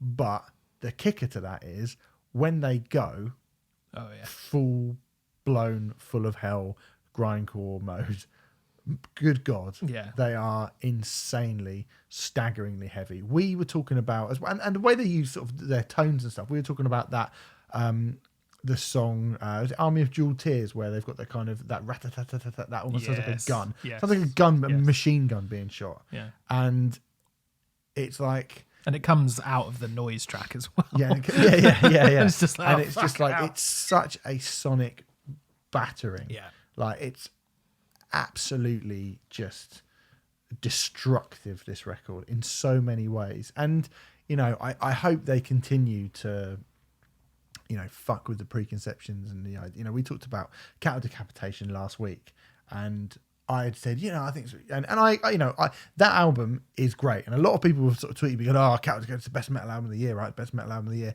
It's a very good, it's a very, very good death metal record, and Cattle Decapitation are one of the best death metal bands around. But I would say, if you listen to how far Full of Hell have gone with grindcore, and then listen to how far Cattle Decapitation go with, not even just with death metal, but just with from their previous record, I think stylistically the leap is smaller, and it interests me less than what Full of Hell do on this, because there appears to be zero boundaries. I mean, you were talking last week about Cattle Decapitation, you were going, it's a big jump for death metal. I mean, but but they still seem married to a lot of the tropes from that genre. Exactly. I don't feel like Full of Hell are married to any of the tropes from the genre that they exist in. I agree. And yet the intensity level is never compromised on at all. Yeah. And that is just incredibly, incredibly exciting. This isn't a particularly long album. No, it's not. But it's like 23 minutes or something. But they get so much done. They get their shit done.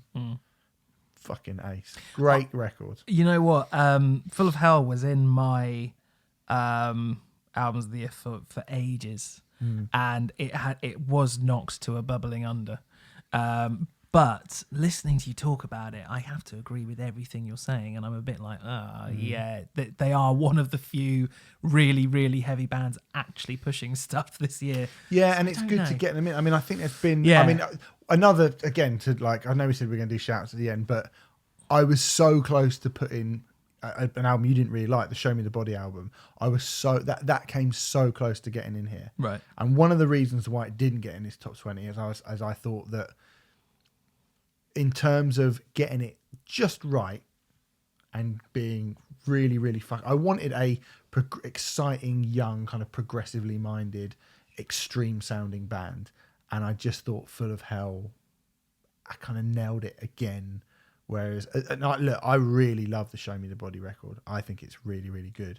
But I'm not sure that they quite... And if they carry on doing what they're doing, I think the next record could be astounding. But I don't quite think they've leveled it. They've kind of nailed it with the same level of ferocity as Full of Hell did. So that's why Full of Hell are in at number 15. Yeah, absolutely. It's fucking phenomenal records, that Full of Hell album. My number 15 is going to be my last post-rock entry. What? Very off-brand. Unbelievable. But it's going to be... You're fired. All right, Alan. But it's We Lost the Sea, Triumph and Disaster, an album that I was obviously very, very enamoured with. Released on Holy Raw Records, definitely not a typical Holy Raw Records album at all. Kind of post-rock I would say in a Caspian kind of mould. I don't think it's quite of the quality of Caspian, but I don't think it's miles away. This is I feel like this is an enormously diverse record, personally. I think you had some disagreements about this. Yeah, but I wasn't. I mean, I'll have to say I've not gone back to it. So sure, okay. But my argument for this being an incredibly diverse record is that it starts with a sort of black metal-esque tremolo picked part and ends with a song that could easily be on the X Factor. Yeah. You can't argue with that. I can't argue with that, actually. Why didn't you say that during the review? You would have got me. Yeah, we were talking about a lot of stuff that week. There was a band in a box. It was very confusing. But and in between all that, tremolo black metal part and X Factor song, it goes to loads of different places. It has rock. There's country and western sort of stylings in there. There's like vocal bits and pieces. There's like trippy kind of shoegazy bits. There's loads of piano on it, and it's another instrumental album for the most part. There's one song which is an instrumental, but it's an instrumental album which just really affected me emotionally. And there is this whole story that goes with it, and it is really cool, and it's almost like a sort of Raymond Briggs-esque type thing, and I think all that stuff is really cool, but I didn't feel like you needed that stuff for it to be an emotional kind of journey, if you will. And I think each song they're really, really long songs, but to me they didn't feel that long. But they go to like as many places as like I'd say an Opeth song from Ghost Reveries goes to, or something like that. If you look at a song like Ghost of Perdition by Opeth, that has that really it has the clean intro and then growly bit, and then there's a classic guitar kind of solo bit, and then there's this weird like Tool-esque kind of rhythmic bit. I feel like We Lost the Sea are able to go to all of those different places as well, but also do so in a way that's really cohesive and just works and just kind of matches up really, really beautifully. And I think it's been sort of like an okay year for instrumental music and post-rock and stuff, but this is quite a significant like best record of the instrumental ones for my money, and from a band who I knew their previous album, but that was about it. I didn't expect anything like this. Maybe it was the expectations of or not expecting it, but yeah, I just adore this record and I can't get enough of it. So right, okay, good. There you go. That was We Lost the Sea. That's what they're called, isn't it? That's what they're called. And it's called Triumph and Disaster. Number 15, that was for you. Nice. Number 14 was a band that I didn't even want us to, I don't even think I wanted us to review this because I didn't really know hardly anything about this band. Coldplay. Yes, Coldplay. I know far more about Coldplay than I wish to know, to be honest. Panorama by La Dispute. Oh, yeah. Now, I'm not a fan of La Dispute. But and I was a bit like, do people really care about this band that much anymore? I'm not really sure. And I was a bit like, oh well, we'll see how it is. We'll see what it's like. My first listen to this record, I remember sitting on that sofa over there, listening to it, and being a bit like, it's kind of what I expected it to be. It's post-hard. It's that kind of school of, Touche Amore, post-hardcore. Do you know what I mean? Mm-hmm. That's what it is. Mm-hmm. But it definitely has similarities. Yeah. Yep, definitely does. And that kind of very emotionally open post-hardcore. And I was like, all right, fine, cool. Yeah, I quite like this sort of stuff. It's probably all right. But the more that I started to listen to it, and it's funny because if you remember when we reviewed it, I wasn't aware that it was a conceptual record about death, about murders. Yeah, it's about a street where people have been killed. I don't think it's murders necessarily. It's people who have died in this kind of area, and it's all the different the stories of the people who have died in this one particular area, and it's like a car journey going through those, kind of going past those people. And you can actually do the car journey, I believe, and to the record. Right. Okay. And so I didn't know any of that. But as the more and more I listen to it, the more that feeling, that sense of that started to come through. And I think if you get that feeling, I mean, again, this feels like a kind of almost like I mentioned Touche Amore, and it feels like it could be a kind of broader companion piece to Stage 4. Yeah, totally. And, I fucking really, really love that record. And so anything that reminds me of that, I'm obviously going to love. And I had a similar thing with Stage. I think I said it before. I had my review ready for Metal Hammer as I was listening to it, and I was about to send it, and I thought, hold on, I feel like I'm missing something here. And then I kind of went and read up on what the album was about, and I was like, it all makes sense now. There was something in my head that I hadn't mentioned. I would have been really pissed off if I'd have reviewed it without knowing that. Yeah. So knowing that, once we'd spoken about the record, enhanced it for me even more. And I just think it's got some incredibly harsh sounding yet tender moments on this record. It's got some really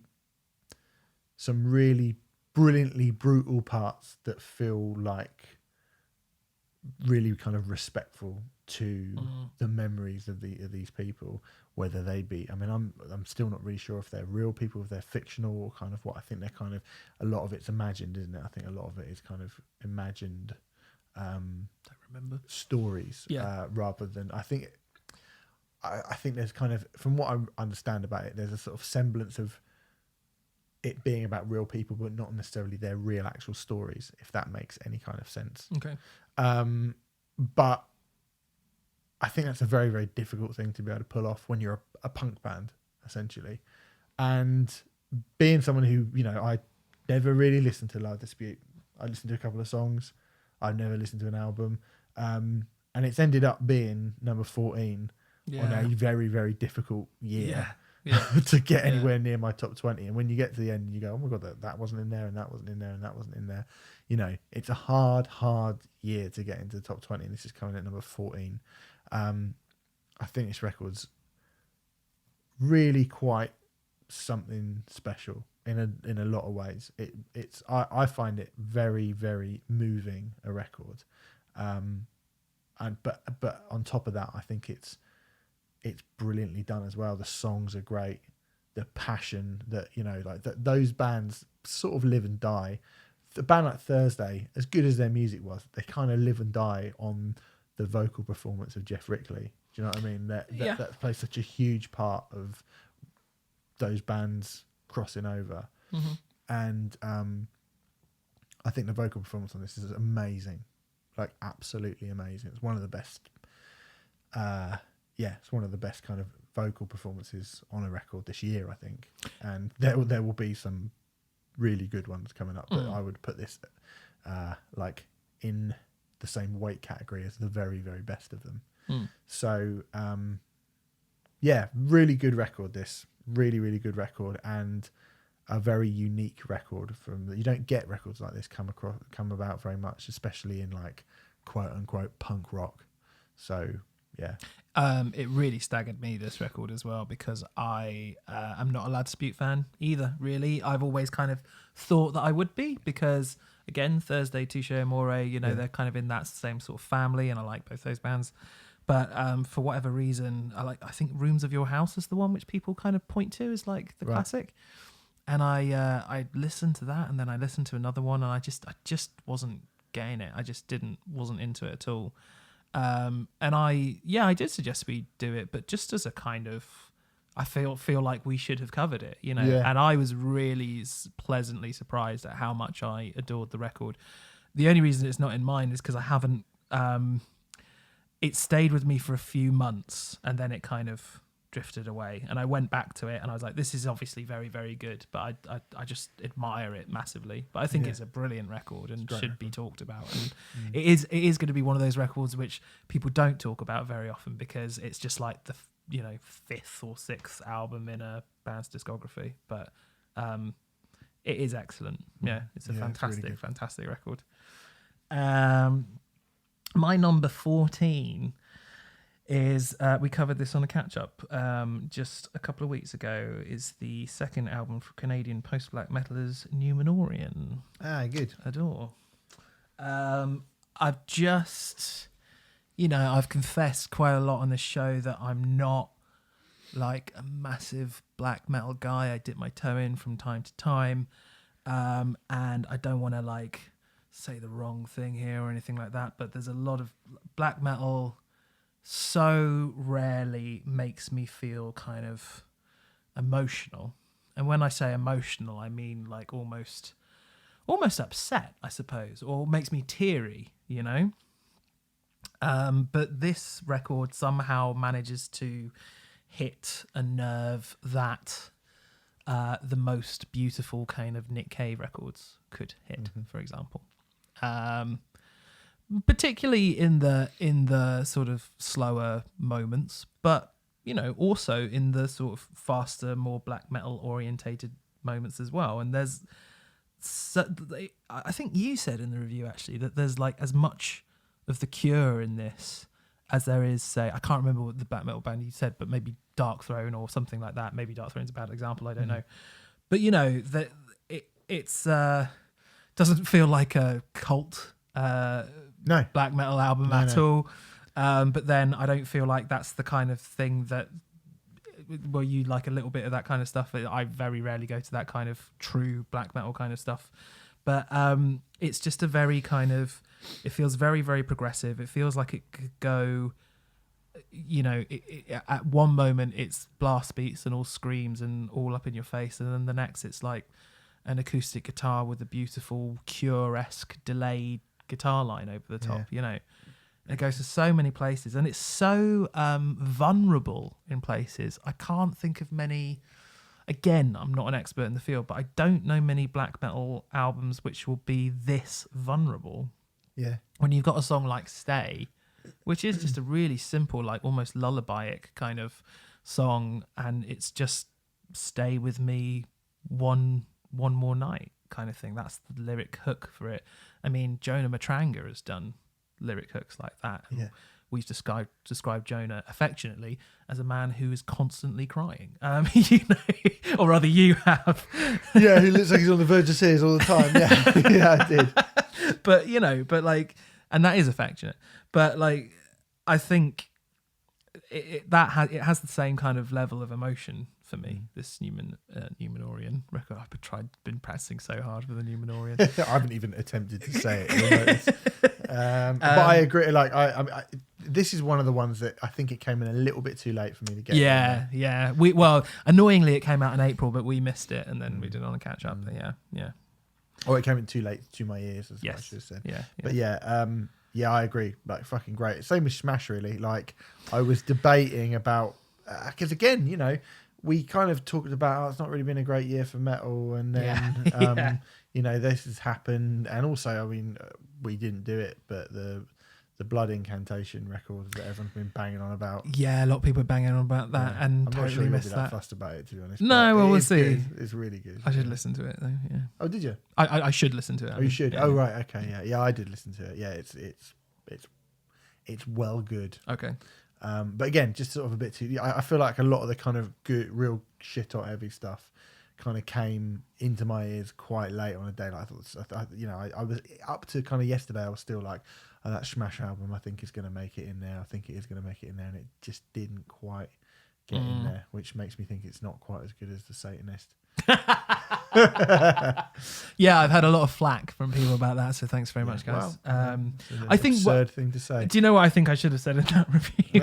Is maybe it's that whole kind of like what is better and what you personally prefer. I think I personally prefer that Smash record to the Satanist. Okay. Yeah, I mean it's really, really good, and this record that you've just been talking about, which I'm not going to try and pronounce at all, Numenorian, is really, really good as well. Yeah, it's just like the interludes in it, you know, like that Stay song, they feel like essential parts of the record. They're not just if you took them out, the record would be significantly worsened. And I don't think it's so rarely the case with interludes in albums and stuff. And I think it's a wonderful record. The Smash one was a fucking hard one to not put in, but because I came out of that catch-up show kind of saying that both were kind of like on an equal sort of footing, but I just found myself listening to this more than I did the Smash record. Yeah, I've actually found myself listening to the Smash record more than I have this. Oh, interesting. But I do think this is great. Yeah, I think they're really both good. brilliant. Really, both amazing. Really, both very good. All right, my number 13.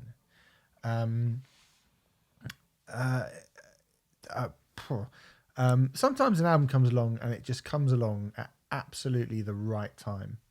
And again, both kind of personally and I think for the show, because we had been speaking a lot about more indie music when this record came out, and we'd been pretty sort of ho-hum about the majority of the indie bands that we talked about, particularly the newer ones, 1975 being sort of one of the more obvious examples.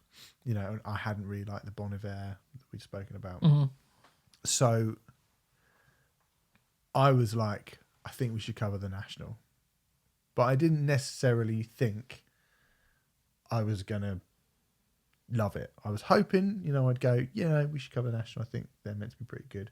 I've since gone back to much of their back catalogue. Boxer, which is one that I know people fucking rave about, is great.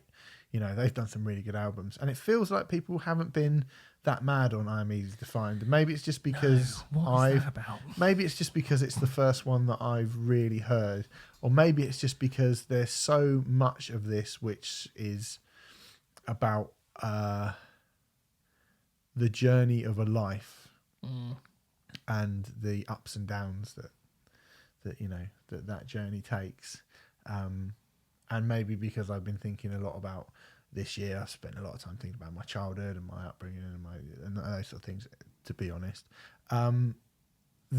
that's why I keep going back to this record. But ultimately, it's a fucking incredible record, and it felt like a record that the show needed, and that, like, me personally, I really felt like I needed a record which was this kind of subdued, and it's not a simple record by any stretch of the imagination. It's not a simple record in terms of composition or structurally or performance-wise at all. But it feels very simple, and it feels very real and elegant and beautiful and moving and heartfelt. And it says some really touching, beautiful, heartbreaking things in it. And it's been really, I go to this record a lot. If I'm feeling sad, I feel like I go and I listen to this record a lot, and it's kind of, it's got that same thing as someone like Leonard Cohen has, that it's kind of comforting in its kind of melancholy. Yeah, exactly that. And I just feel like this is, it's not a short record either. It's 63 minutes. 63 minutes, 16 tracks, but most of them are actual tracks as well, and there's one or two interludes. Yeah, there's a couple of little interludes, but most of them are, are tracks. But something like Not in Kansas, I mean, Not in Kansas is the absolute high point of this record for me. I think it's just so amazing a song, and I get well teary when I listen to it as well. But yeah, it's a beautiful, beautiful record, and it might have been higher in my top 20, and now I'm almost thinking like it kind of maybe possibly it deserves to be a bit higher up. But it feels like a treat, this album.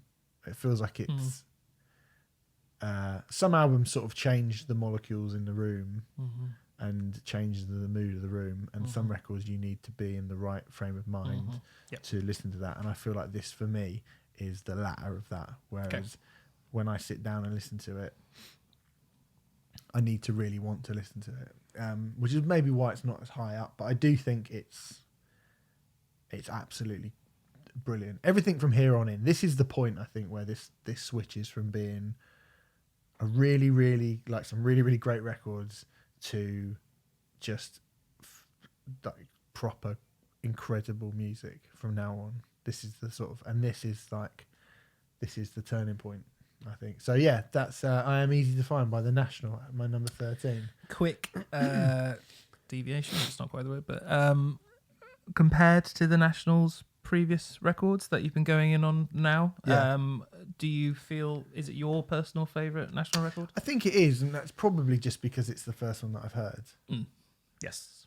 I don't really have, like I said, there's not going to be, there's a personal relationship with records that people have. Yes. And like I said, I heard this at a time when I probably needed to hear something like this, both kind of, like I say, personally and professionally. So yeah, it's my favourite for sure. But I've not heard all of them yet. I mean, I've not heard all of them either. I have gone back to a few records. I feel like with The National, you really need to go in on them. You need to give them a good few listens. So Boxer is a big one I've gone back on, and Alligator, and High Violet. Right. I like them all. But none of them have got their claws into me like this one has. Something to talk about next week. My number 13 is we're showing the total breadth of this show. Car Bomb, Morial. Right, okay. But yeah, interesting that you had a slight raised eyebrow thing there, because when we reviewed the show, we were like, well, this album, it was like, this is the best metal album of the year, right? Yeah. I broadly agree with that statement. There's one or two metal albums to come later on. And I don't know, it's just the sort of the way that I was a bit like 13. Is that right? I'm not sure. But I was actually listening to it again today, and I think it's by far and away the most exciting thing to happen in technical music this year. Might be the most exciting thing to happen in heavy music this year, maybe. Okay. You can't ask me yet, mate.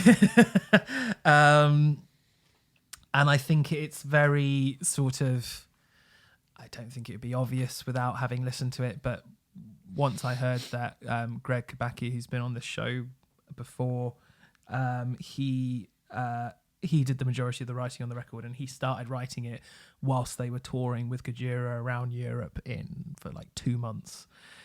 And I'm sure he said this on the review, but that whole idea of kind of trying to get hooky elements into extreme music, and really extreme music, you know, you can see how watching a band like Gojira every night or every other night would have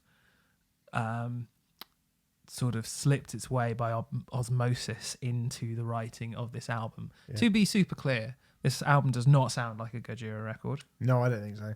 That, you know, you can call them both tech metal bands, but I think this goes to show how broad a genre tech metal can be.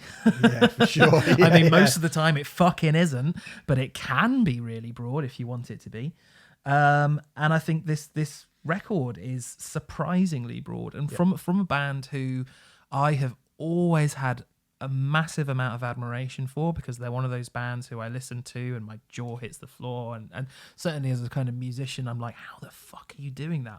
I have no idea what you're doing in a Guitar Hero way, in the way that like people didn't know how the hell Tom Morello was making the noises that he was making out of his guitar. There's a lot of that on this record. Yes, Tom Morello, he of Rage Against the Machine. And it really is absolutely stunning. But I think you know, we said it before, but the journey of this record is brilliant, in that it keeps your interest for pretty much the entire journey, the entire 47 minutes, which when we're talking about music this extreme and this difficult to get a grasp on is very, very, very, very hard to do. And it's astonishing how palatable and catchy Car Bomb have managed to make some of the most brutally incisive, technically difficult music of the year. And yet, I think, personally, I don't know why, Count Decapitation are kind of becoming our whipping boys at the moment. And that's harsh. I don't want that to happen. Well, no, that is okay. This has more hooks on it and more bits on it that I can recall to mind than, say, the Nile record. Yeah. But I think the Nile record's not as heavy, you know, and I think that they've managed to kind of do that in a really startling and amazing way. I don't know how many tech metal gigs you've been to this year as well, but there's this thing that started. I haven't really talked about it on the show. It's actually quite irritating, and I'm wondering if it is a Car Bomb thing where people kind of make this noise. Have you encountered this at all? No. In the crowd? It's fucking annoying. But for some reason it started happening. But then when it happened, when I've seen Car Bomb a couple of times this year, and I noticed it happening a lot with that, and I was wondering if it was to do with the laser bit, as we have termed it in Dissect Yourself, the pew, pew, pew, pew, pew, pew bit. Yeah. I don't know if that's the case or not, but I noticed it at Tesseract, I noticed it at Euroblast, I noticed it at the strip club one. You know, I noticed it at all these. For some reason, I've been to a lot of tech metal shows this year, and it seems to have started a thing. A thing has started in the crowd, and I believe it's to do with Car Bomb. I don't know. If anyone has any information on that and I'm wrong, then please let me know. But it seems to really ramp up when Car Bomb come on. During the Euroblast set, it was ridiculous. Right. Just an aside. Okay, good. Well, probably talk about Car Bomb another day. That's Mordial by Car Bomb. Your number 13, Renfrey. Right, my number 12. Okay. This year has, I'd say, it's been the year, and this is, I've been thinking to myself, I usually like some pretty kind of straightforward meat and potatoes, like what I call thug metal. Like Car Bomb I wouldn't call a kind of thuggy metal band. Full of Hell I wouldn't call them a sort of thuggy metal band. But, you know, something like Thy Art Is Murder, who's a band that I bring up a lot because I like them. I really, really like them. Their album came out. I thought, this is really good. And I have gone back to it. I do like them. I like Thy Art Is Murder. You know, there's been a lot of that stuff that has kind of come out that I've just not been bothered about at all. Mm-hmm. And usually someone like, I don't know, Bury Tomorrow or Hatebreed or whatever, I would be in on that. I'd be like, oh, that's really good. And I'm sure there's a bunch of that stuff that's come out. Like, you know, I was very positive about the Heart of a Coward record. Not really gone back to it very much, if at all. And I was sort of thinking, I wonder if I'm just getting too old and going off that stuff. Or is it something else? I think it's something else. And this is what I think it is. I think it's Employed to Serve's fault. Because I think basically what Employed to Serve have done with Eternal Forward Motion, which is my number 12, by the way, is they've just made a record which is so much better than any of those other bands that the bar has been raised to a point where the stuff that sounded all right to me before now sounds shit. Mm. I need to interject very quickly just to say that Eternal Forward Motion's my number 12 as well. Okay, well let's do it together. Keep going because you seem to be on a roll, but I will be interjecting more. We can do it together. Yeah. So we compared it to Far Beyond Driven by Pantera. Certainly did. And I don't think that comparison is now seems like a far-fetched, silly thing to have said. No, and it was a very quite a bold thing to say at the time, because, but no, I think it's been proved from the live shows, which have been absolutely chaotic, and again, like Pup, when seeing the live shows, these songs have just slotted straight in and are often the highlights of the show. Yes, this record is, I mean, it's interesting that you put it in with the meat. Well, they're currently on tour with Bury Tomorrow. Well, I'm not necessarily saying you're wrong. I've just never considered them as that because obviously that's very off-brand for me. Well, it's also because they didn't start as one of those bands. Yeah. But as time has progressed, you have to start going, well, I guess they could play with Partway Drive. Again, with absolutely no, I picked Partway Drive because they are the biggest one of those bands. Yeah. They could play Partway Drive. They could play with Killswitch Engage. They could play with maybe I Prevail, might be a little bit of a fucking reach, but they probably could. Do you know what I mean? But they played with Bring Me the Horizon in the summer. There certainly is a simplicity to these riffs, which just knuckles straight into your brain, and just you just cannot help but move to them or whatever. I mean, I think it helps that every single song on this record is fucking golden. Yeah, every single song is absolutely brilliant. This is more of an indicator of how not very good the first sort of 4 months of the year were. But this album, quite interestingly, was my number one of the year from January to April. Pretty much, yeah. And the year was sort of starting because I was very lucky to get it very early because I did some press stuff for them, and I was kind of sitting around going, is nothing going to beat that Employed record? Obviously I feel like 11 albums have, but there's just something about, I think, I do understand the meat and potatoes thing, but then at the same time, they do have these sort of Deftone-esque flourishes that they open. I mean, I think we said at the time that the second half of the record is better than the first half of the record. Not that the first half of the record is bad, because it's fucking brilliant. Yeah, I'm not even sure if that's true anymore. I mean, as I've had it for the year, I'm now looking at it now. Beneath It All, Harsh Truth, Sawtooth Twin. I mean, the title track that opens it. Yeah, it's just, I mean, better.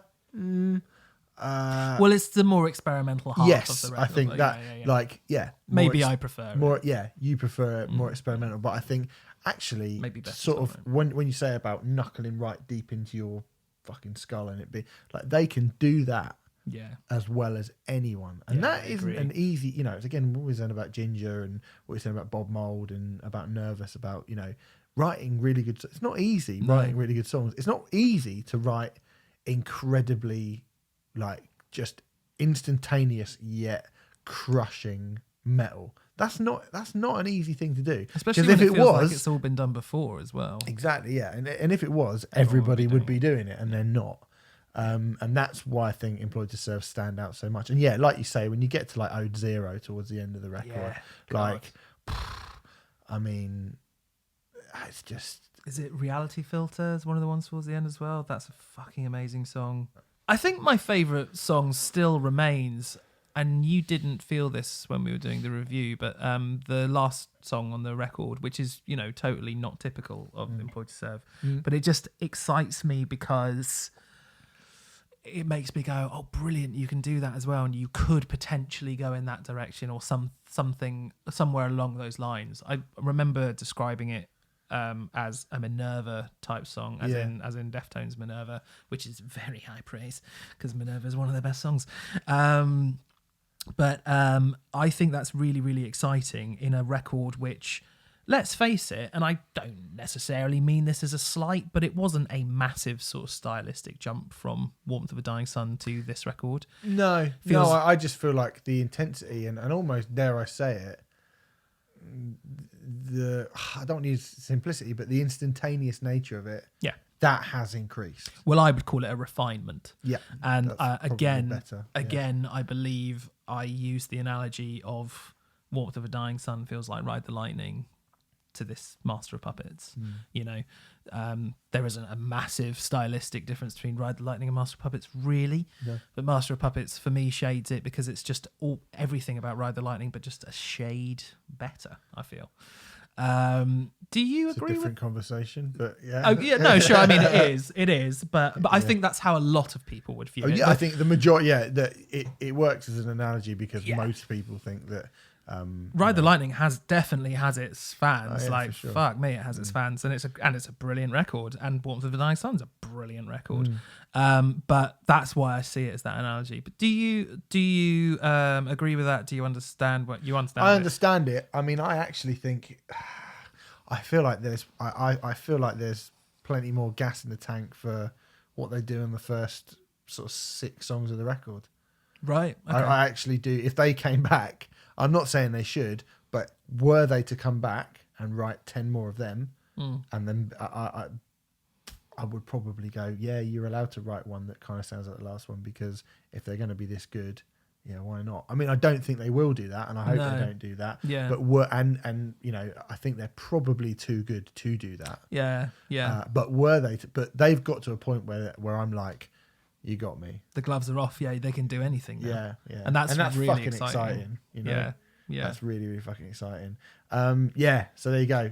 Employed to Serve's internal forward motion is both Renfrey and I's number 12. So I guess that just leaves me to do my number 11, and then you do your number 11, and then we'll go home. I am home. You're always wanting to finish this as quickly as you possibly can, aren't you? No, not particularly. I'm just saying we're nearly finished. Is what I was saying. In a very roundabout way. It's usually me. So when it comes to again, catchy shit, which is tended to be a lot of what I've brought in this sort of first half of the. Don't worry, next week it gets much gnarlier. I feel like there's only been a couple of like gnarlers in this in this list of mine, but Hello Exile by the Menzingers is my number 11, which is, I would say, probably the high point of that particular brand of heart on sleeve, simple yet incredibly effective rock music that we've had from this year. There has been, I would agree. Yeah, there has been. We've done them all: Pup, Nervous, Bob Mould, Wild Arts, what are they called? Would you put Cult Dreams in there? Cult Dreams, yeah, probably. Even the Damn Things, Puppy. You know, there's been a lot of records from those type of bands that I've really, really liked. Many of which have been some brilliant. Great bands. Yeah. Like Bellevue Days album's really good as well. But and the Hold Steady album, it was a good Hold Steady album, I think. Yeah. But the Menzingers continue to be the band to beat. Yep. And Hello Exile, whilst I think maybe I still might possibly prefer the previous record, which I know you're going to like go, nah, because it's not your favourite at all. After the party, I think. Well, I'm going to be very, very quiet at the moment, but yeah, okay. that's what I would say. Yeah. I think maybe after the party, for me, I just would pip it by a photo finish. I think it'd be a photo finish. I think Hello Exile is just another absolutely barnstormingly brilliant record. There's so much to love about it. Anna is amazing. High School Friend. I was getting fucked up with my high school friend. That is now tattooed on the inside of my skull. Not literally. That would be impossible. It makes me want to weep. Get drunk. Strangers Forever is a beautiful, kind of breakup song, really. I said in the review that was a song that hasn't really, didn't really stand out for me. Now I think that's absolutely bonkers. So great. I Can't Stop Drinking is, Renfrey's theme tune. And maybe the best opening song of any album of the year. America, You're Freaking Me Out. What an absolutely unbelievable song that is. So great. I mean, we said it all in the review, and I don't really know what else to say about the men thing, as I haven't said 100,000 times before over the last sort of 3 or 4 years. They're just significantly better at writing songs that are half Bruce Springsteen and half, I don't know, Rancid. And music like this is joyous. You must be dead inside. You must be so soulless and dead and lacking in empathy and emotion and emotional intelligence to not like the Menzingers. How dare you? How fucking dare you? I agree. Yeah. I'm sure they'll be coming up next week. So who knows? Maybe. But if not, I've just insulted anyone who doesn't like them. So let that be their epitaph. Oh, I'll insult people who don't like them next week as well. That's fine. So go on, Renfrey, see us out. What's your number 11? This is going to be really nicely bookended, this show, because my number 11 is Golden Grey by Baroness. Very nice. There we go. God, what can I say about it that you haven't said about it? I pretty much agree with everything you said, except it's 9 places too low. People have moaned about the production, which we didn't talk about at all in our review, because I don't think either of us really spotted it or were bothered about it. I have to say I'm still not bothered about it. I feel like they went with the producer. It's David Friedman, isn't it? Yeah. Off the top of my head, who also did Purple. Mm-hmm. He's very much known for his psychedelic kind of things, and I think that is broadly the record that they've gone for, and it works with the tunes that they've done. I call it broadly a psychedelic record because this record is a million fucking things at once, isn't it? It's absolutely, it's not, I mean, if it weren't for Yellow and Green, we'd be talking about the most expansive and most broad sort of record of Baroness's career. But, very few bands put out an album like Yellow and Green. And I think compared to, can we even call Baroness a metal band anymore? I mean, I think we should call Baroness a metal band because if we do call them a metal band, then that is one more exciting metal band that's in the crop. I feel very uncomfortable calling them a. Do you? Well, they were one of the. I said 10 of the bands from my Metal Hammer. Wild Hearts were another one. Wild Hearts and Baroness both got in. I mean, Golden Grey will feature in the Metal Hammer list. Yes, I'm sure. Yeah. But they're not. Neither of those bands are metal bands. Yeah. I mean, I think in the Wild Hearts are probably more a metal band than Baroness at this point. Steady on. I'm not sure about that, but AC/DC are metal. But fucking hell, AC/DC doesn't matter. Definitely agree with what you were saying. There's that amazing run between sort of Tourniquet, I think it is, and then it goes into I'd Do Anything. Just think is absolutely brilliant. I mean, this is, I said it at the time, but this is their kind of Dark Side of the Moon, or their Francis the Mute. But unlike both of those records, and please don't throw anything at me, because particularly for Dark Side of the Moon. But I think there's no self-indulgence to this album, unlike Francis the Mute, which is a record I love, by the way. Yeah, there's a bit of self-indulgence in that. I think there's a bit of self-indulgence in Dark Side of the Moon as well. Probably is. But they've managed to kind Still of... good, though. Yeah, no, hey. Chill out. Yeah. I'm not saying it isn't. I'm just saying there's some self-indulgence in it. And like, it seems to have been kind of, historically, these kind of expansive, proggy albums have had a lot of self-indulgence in them. And it's really nice to see a band like Baroness who just do away with that, in my opinion. It feels like, this is 17 tracks long. It's 60, it's definitely 63 minutes or something along those lines. Yeah. I don't know what I'd cut out of it. I don't want to cut anything out of it. I like it being that long. Yeah, I like it being that long. I like it being expansive. And actually, funnily enough, you were saying how Purple is one of your favourite Baroness records.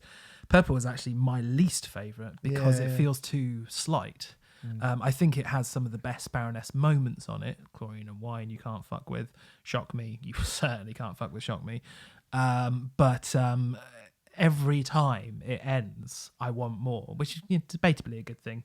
But Golden Grey feels more of a 3-course meal, and I never feel sated with Purple. I think it's definitely for me, it's the correct thing for Baroness's career to have made this record. This is something I didn't say when I was talking about it earlier. Yeah, because I get what you mean about Purple. I think after Yellow and Green, they decided, a bit like, I think I said this in the review, a bit like Mastodon doing The Hunter after Crack the Sky. Yeah. And I sometimes, you don't have, although you want to get lost in a record, sometimes you don't have an entire hour, 90 minutes to sit down and actually listen to a record. Like, I don't want to listen to Baroness on the hop. Do you know what I mean? No. I want to listen to them when I'm ready to listen to them. And the good thing about Purple is I do actually think you can pick bits out of it. Yes. I think that's one of its strengths, actually. That's fair. That's totally fair. Yeah.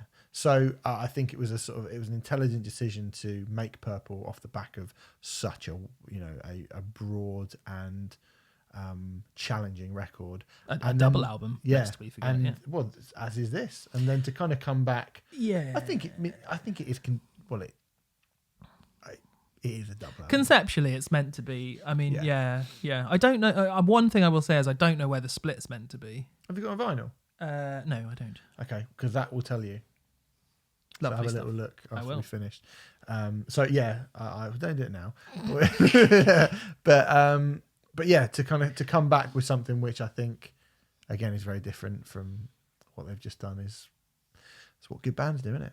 That is what good bands do. You know what? That's it. Absolutely correct. Even though Purple probably is my least favourite personally, I think you're absolutely right. It was exactly the right move, which is why I can't really have a go at them for doing that. It's got some bloody phenomenal songs on it. I mean, Purple is worth it for Shock Me alone, and it's also got Chlorine and Wine on it. And If the Rain, the rain song, the rain song, not the Led Zeppelin rain song. Yeah. But yeah, it's another brilliant album by Baroness, a band who are 5 for 5, I would say. We would, you said in your part at the top of the show, Blue Album's probably your least favourite, I reckon. Yeah. Phenomenal record. But it's very good, yeah. Be an 8 out of 10 for me, Blue record. Yeah, that's good. It's very good. That's more than a lot of bands would get out of me. Purple would be an 8 out of 10 as well, I think, for me. Yeah. Okay. Right, there you go. Well, thanks very much for tuning in. Go over to musicism.net. They're our good friends, and they will supply you with great courses on how to maybe one day get into this list, get into the second part of this list. If you're a member of the National, or if you're Devin Townsend, or if you're in Baroness, you're thinking, oh, what? I only got into the top 20. I want to get into the top 10. Well, musicism.net, and then you can even go to the checkout, put Riot in capital letters, and you'll get 25% off. Remember to go and get a ticket for our live show, which is happening on Monday at the Oxford House in Bethnal Green. We'll put a link up. We've got some guests coming down. We'll do some Christmassy stuff. It will be a right laugh. Next week, Numbers 10 to 1, Renfrey. That's right. Big shit. That's how these lists work. Yeah, it is. It is. And there are some very, very good records that we're going to be talking about next week. Of that, I have no doubt. But enough about the Weezer album and what other shit did you like that I thought was fucking awful? I can't remember. Anyway. Something post-rocky, I don't know. Yeah, we'll see you next week. See you later.